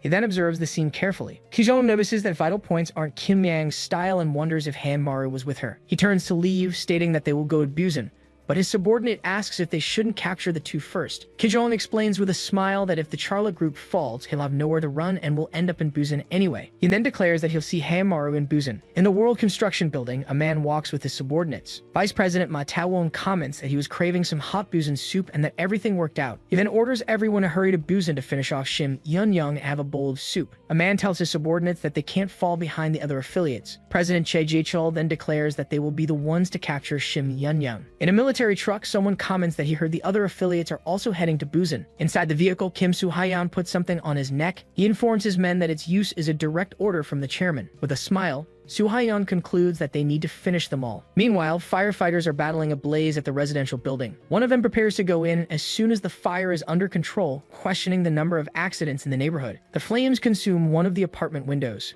Inside, Lee Kyong is lying amidst the fire. He moves through the wreckage and complains about another explosion. Then the cell phone in his hand starts to ring.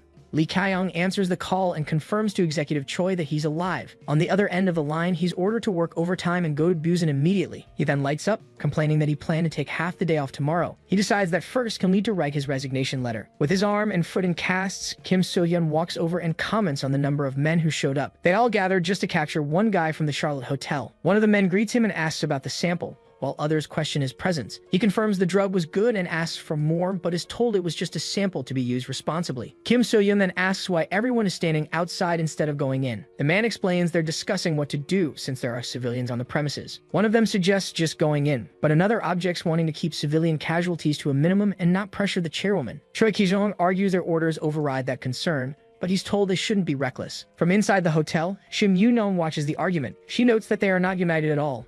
The so-called Songo line is made up of traditional gangsters, mercenaries, and athletes. Meanwhile, the Jingle line tenaciously clawed their way up from the bottom. When Manager Hung was alive, this conflict never surfaced. But now, divided, one man decides to move forward, telling everyone to go in and do whatever they want. Chief Park Tae-soo orders his men to eliminate anyone who gets in their way, and they all agree. One of the men points to the hotel entrance, getting Chief Park's attention. Inside, a henchman sees the various men in the lobby and asks if they should take them all out. But Park Tae-soo lights his cigarette and orders his men to ignore them and head up, as their only target is Shim Yoon-young. He then stops for a moment, realizing something is off. Chief Park wonders what kind of hotel would only have male guests.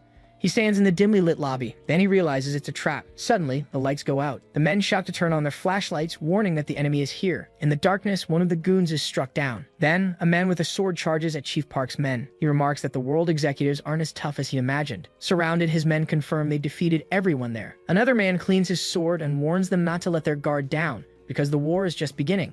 Outside, something starts to seep out from under the hotel doors. The group watches the scene. As one man wonders if Chief Park has fallen, Choi Ki-jong comments that the number of competitors has just decreased. One of the men asks Vice Chief Ma why he wasn't with Chief Park's team. He replies that he had no reason to end up like that guy. Suddenly, Kim So-yeon drives forward in a truck, yelling that he's going to end this. The vehicle crashes through the hotel entrance. Amidst the wreckage, he orders his men to move out and attack everyone. The men in the lobby retreat under the assault, realizing their disadvantage in an open space. Kim So-yeon then points upstairs and tells his soldiers to take down everyone they find. Watching the scene, Choi Ki-jong's group comments on how well he moves, even with a broken arm, and questions his use of chairwoman-used troops. A man says his goodbyes, stating he'll go through the underground and leave the rest to Director Choi, who says he'll go in through the front. Shim Yoon-ju approaches Choi Ki-jong and asks not to be left behind. He insists that with his help, getting inside will be much easier. Van-ju proposes that while the others struggle, they can take a shortcut to capture Yoon-young. From a room, Shim Yoon-young observes that the enemy has the numbers but is divided, and that the hotel's structure limits their power. She concludes that by exploiting their weaknesses and using her own strengths, there's still a chance to win, even at a disadvantage. She turns and tells Hamaru not to worry too much about this war. He adjusts his glasses and says it's a great plan as expected from the successor to the Charlotte. Hamaru lifts his glasses and asks what her name was again. The scene then shifts to the entrance of an underground parking garage. Inside, Vice Chief Ma tells his men to get rid of the Charlotte's men and find Hamaru. He comments that it would be a big problem if the others got to him first, but Ma notices that no one is around and wonders if this is a trap like the first floor. He stares at the suspiciously open space and orders everyone to stay alert. Suddenly, a surprise attack begins in the midst of his men. A car speeds toward the group who try to dodge the vehicle. From another car, a man orders over the radio not to hesitate. Then, a group of men with clubs charges forward. The two sides clash, and one of Ma's henchmen asks where they came from. Standing in front of a car, a man with a sword states that force won't solve this. He then places a hand on the hilt of his blade. He raises it, saying he was planning to warm up before fighting Hamaru. His weapon then clashes with another blade. He slams his opponent's blade against a car, saying he's going to lose interest. With the car destroyed, the man praises the quality of his own sword. He then shows off the blade and asks if the other guy saw that. Men shout that Ma Taowong is heading up and they need to stop him, but he just asks if they don't think he's cool.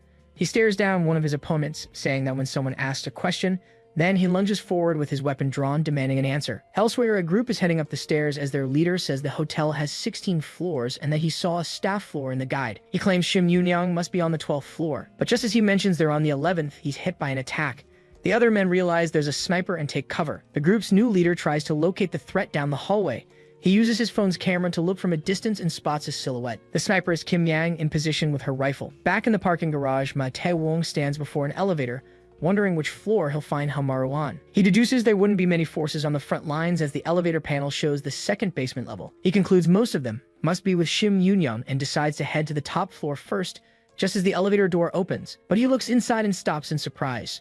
The figure with his face in shadow steps out of the elevator. It's Hamaru who stares back at him. Ma Taewong then breaks into a grin and identifies him. Hamaru, along with Kim Yang and Security Chief Ba, steps out of the elevator. He's identified as the one who supposedly defeated Director Han. In a meeting room, a man greets him and confirms his name. He then introduces himself as Takanaka Yoshinori, the president of Do Ranch. Hamaru reacts upon hearing the ranch's name. He remembers Do Ranch as the place he destroyed back in Japan. He suggests they forget the past, as he heard they decided to be on the same side. But Takanaka moves towards him from under the table.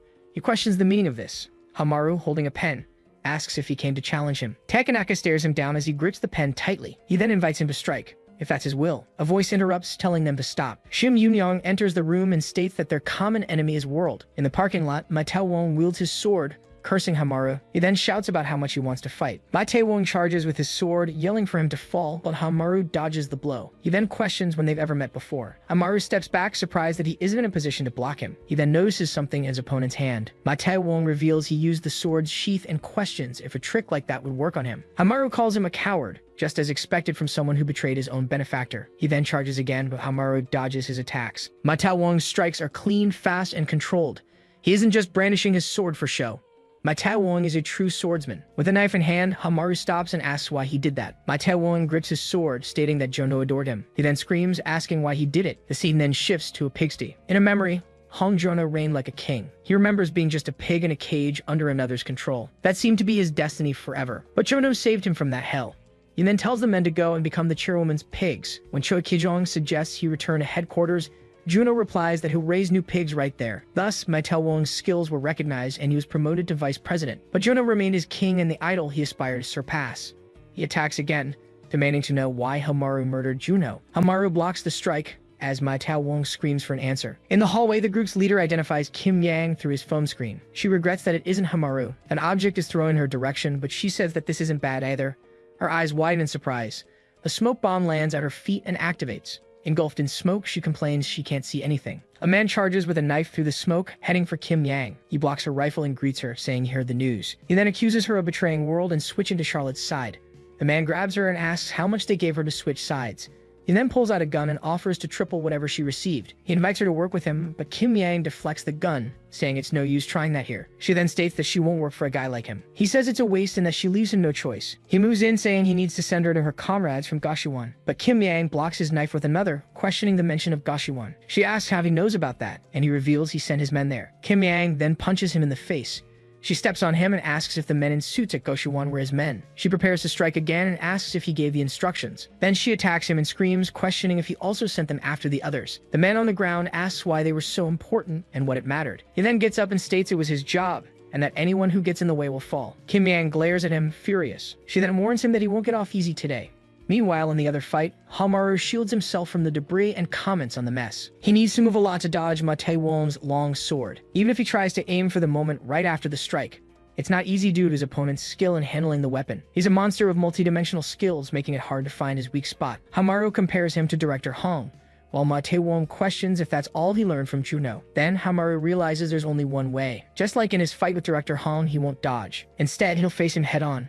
Ma Tae-won is surprised and calls him a brat. He then manages to wound his opponent's arm. Hamaru pulls the knife from Ma Tae-won's arm. He questions why Ma Tae-won keeps mentioning the old man and asks if he liked him that much. Then Hamaru says he'll meet the same fate. Ma Tae-won rips his own clothing and praises his opponent's spirit. He ties the fabric to his sword, saying that Director Hong's killer shouldn't have at least this much resolve. Then he challenges him, stating he will defeat him with a single blow. Ma Tae-won questions if he can fight with that blade, but Hamaru says he'll be fine. He then claims that it's more than enough to finish him. Inside the Charlotte Hotel, a man is struck hard in the face. Amidst defeated opponents, one of the attackers recoils from the impact of a blow. Someone then calls out for Director Choi, and he turns to see who it is. Shim Yoonju appears in a hallway and calls out to him, telling him to come over. With a smile, he tells them to leave the small fry behind and hurry, because this is a shortcut. Using his family's VIP card, he reactivates a stocked elevator, saying they can use this one. Banju then turns to Choi Ki-jong and asks if things weren't much easier thanks to him. Elsewhere, a smoke grenade rolls across the floor. A man asks Yu Dain why the people from the Goshiwon were so important to her, and when it even mattered. He draws a knife, stating it was just a job and that anyone who gets in his way will be defeated. Dain calls out to him. She swears he'll pay for what he's done. The two charge at each other, and the man finds it unbelievable she's taking this so seriously just because he killed a few civilians. She blocks his attack and asks if he thinks it's funny that he killed her family. Outraged, Yu Dain asks if he's laughing as she attacks him with the knife. The man answers yes and asks her if she's never killed civilians. And as he attacks her, he asks how those people could possibly be her family. She dodges his blow, grabbing the arm wielding the knife. Dain then declares that to her, they were like family and lands a punch to his face. He asks if she's really that upset over it. Then he lunges, saying he'll send her to join them. But she blocks the blow and hits him in the stomach. The man recoils from the impact of the punch. Next, Yu Dain reverses the grip on her knife and strikes him in the face. She then tells him to go and apologize to them. Desperate, he claims he only did it because he was forced and that he didn't want to kill them. He kneels, begging for mercy, saying he was wrong and that he has a family too. A memory shows a happy Dain sharing a meal with the people from the Goshiwon. Yu Dain lets out a sigh. She turns and tells the man to get lost, and he thanks her, promising to never forget this. Suddenly, the man turns around.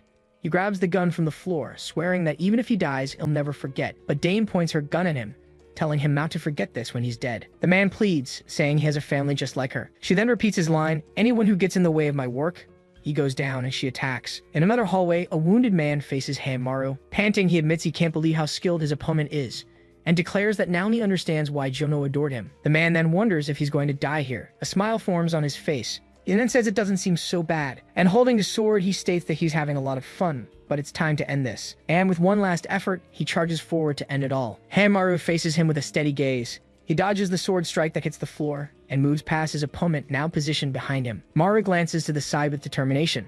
The man looks back at him over his shoulder with a final smile. A decisive blow lands. Hamaru picks up the sword from the floor and says he'll put it to good use. He rests the blade on him, recalling his promise to send him to his old man. Then he pulls the sword free and tells him to send his regards. Chief Park arrives, calling out to him and saying he's relieved he's safe. Maru asks if he took care of everything, but Park reports that he can't find Director Choi anywhere. He continues, explaining that he called upstairs and they haven't seen him either. Hamaru then realizes that Choi is in the elevator, and concludes that this is a huge problem. Hamaru then realizes that Shim Yoonyoung is in danger. On another floor, Yu Dain readies her weapon while on the phone, saying she's on the floor below the president's office. She asks if they want her to move up quickly, but reports that the other important targets have already been eliminated. Dain then adds that she thinks it will still take a while. Kim Soo-hyun, standing behind her, states that there's still one important target left. Inside an elevator, Shim Yoon-ju asks Choi Ki-jong what he thought and if things weren't much easier thanks to him. He continues, saying he was a great help in capturing Yoon-young and that Choi is his witness. Choi Ki-jong simply replies that he will report the details to the president. Benji reminds him that they can't let Hamaru get to Yoon-young this time, and then asks, since Hamaru is no match for him anyway, right? When the doors open, he points and announces that President Yoon-young's room is right there. He suggests they take care of Yoon-young first, and then a man sitting in a chair in the hallway asks if they arrived. Hamaru stands up and comments that they got there fast. Shim Yoon-ju stares at him and asks what the hell Manager Lee is doing there and if he's a VIP too. Choi Ki-jong questions what he just heard. With the sword in hand, Hamaru comments that they came straight to Busan. Shim Yunju scolds him, questioning his audacity for speaking to Director Choi like that and asking if he plans to betray world to side with Charlotte. With his hand on the hilt of his sword, Hanmaru confirms that's exactly his plan, and that he will eliminate them to join Charlotte. He then calls out for Director Choi, and draws his sword in a swift motion. Elsewhere, a man with a sword in hand challenges Kijong to a confrontation. Choi Kijong stares at him in silence. A wide grin spreads across his face as he says he's always wondered just how good his opponent's skills were, and then he lunges to attack. The man tells him to shut up and fight. A flashback begins, showing that the start was the same as always.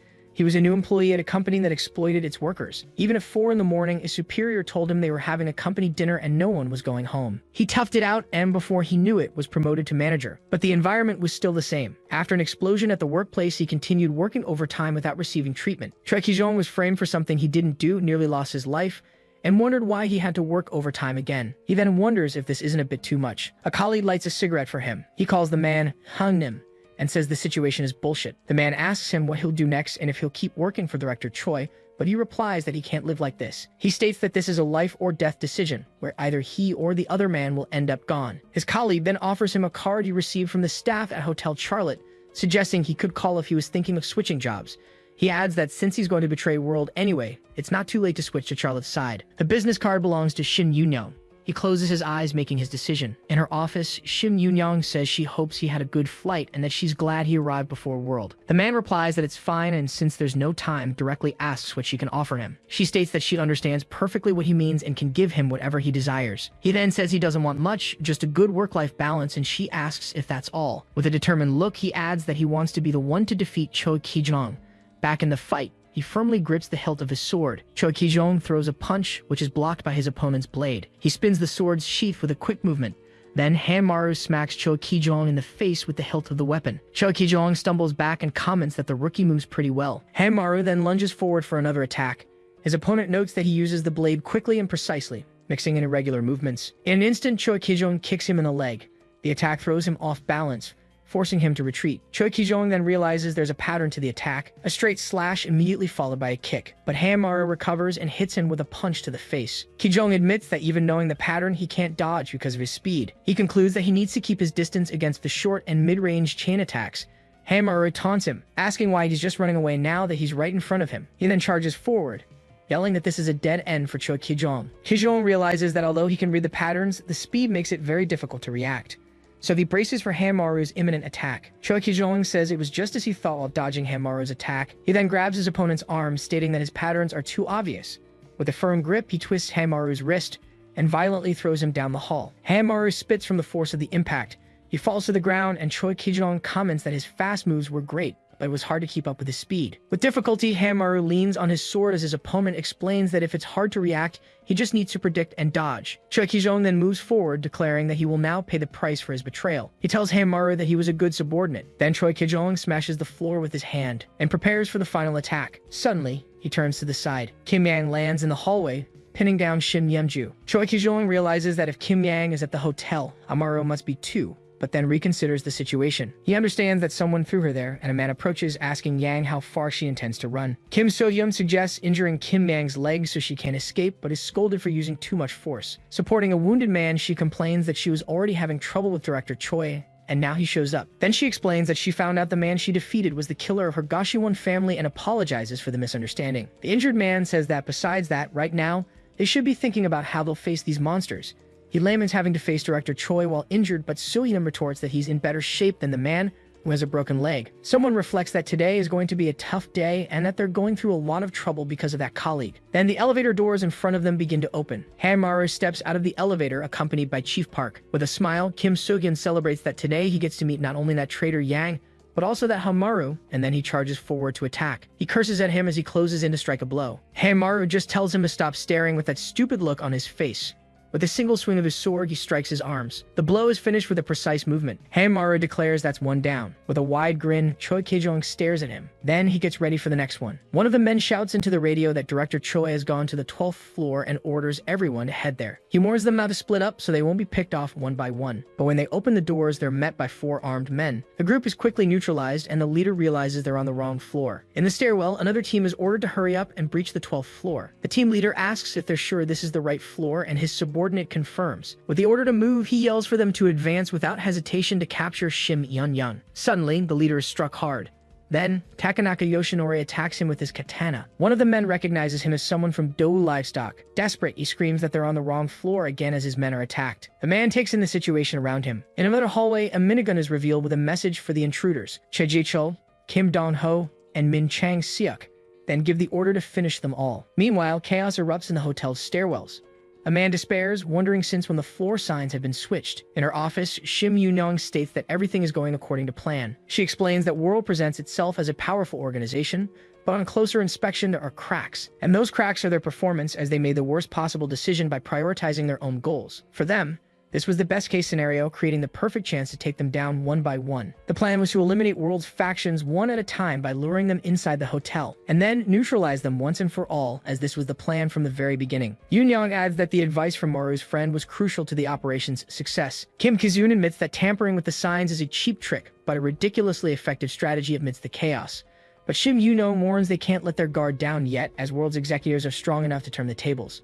Back in the fight, Maru reflects that after his first defeat, he thought about it incessantly. He wondered how he could possibly defeat that bastard. The difference between them was at least 2 weight classes, and even with a blade against an unarmed opponent, he was completely mistaken to think he could make up for the disadvantage. Choi Ki-jong was an evasive expert in close quarters combat. Maru knew that fighting the way he did before, there was no way to win, and so he prepared for a new confrontation. He had faced that man before, thinking a blade against an unarmed opponent would offset the difference. Normally, after swinging a heavy sword, you need a moment to readjust your stance. The mere recoil from the motion shakes the entire body. Trying to fight that recoil and attack again would cause devastating strain, but his opponent managed it, as his physical abilities were simply on another level. The two blades then clash with force. Maru is thrown backward, and Choi Ki-jong remarks that he thought he had something new up his sleeve. He claims that nothing has really changed, just the weapon. Still, he braces for the next attack, but now Maru can replicate his technique. Since his opponent doesn't know how many times he can repeat the move, he'll be forced on the defensive. And in the brief moment when he's the only one attacking, that's when he'll end the fight. Maru lunges forward, delivering a series of swift sword strikes. Choi Ki-jong braces himself against the wall to block the attack with his arm. Then Maru finishes the move with a decisive blow that hits his opponent. Choi Ki-jong's eye patch falls to the floor from the impact.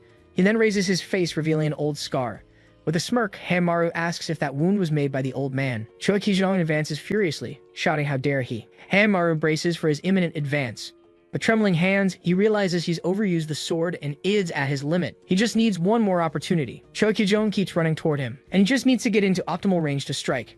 Maru then tightens his grip on the sword, determined to end it all. The two finally clash in one last confrontation. With a smile, Choi Ki-jong hates to admit it, but he states that if he hadn't stopped midway, he would have been finished. With a swift move, he prepares to counterattack. He explains that Maru was so focused on the decisive blow that he lost control and dropped the sword. With his arm injured, Maru laments his inexperience and the condition he's in. Choi Ki-jong approaches, saying he did well. Maru extends a trembling hand, needing just one more chance.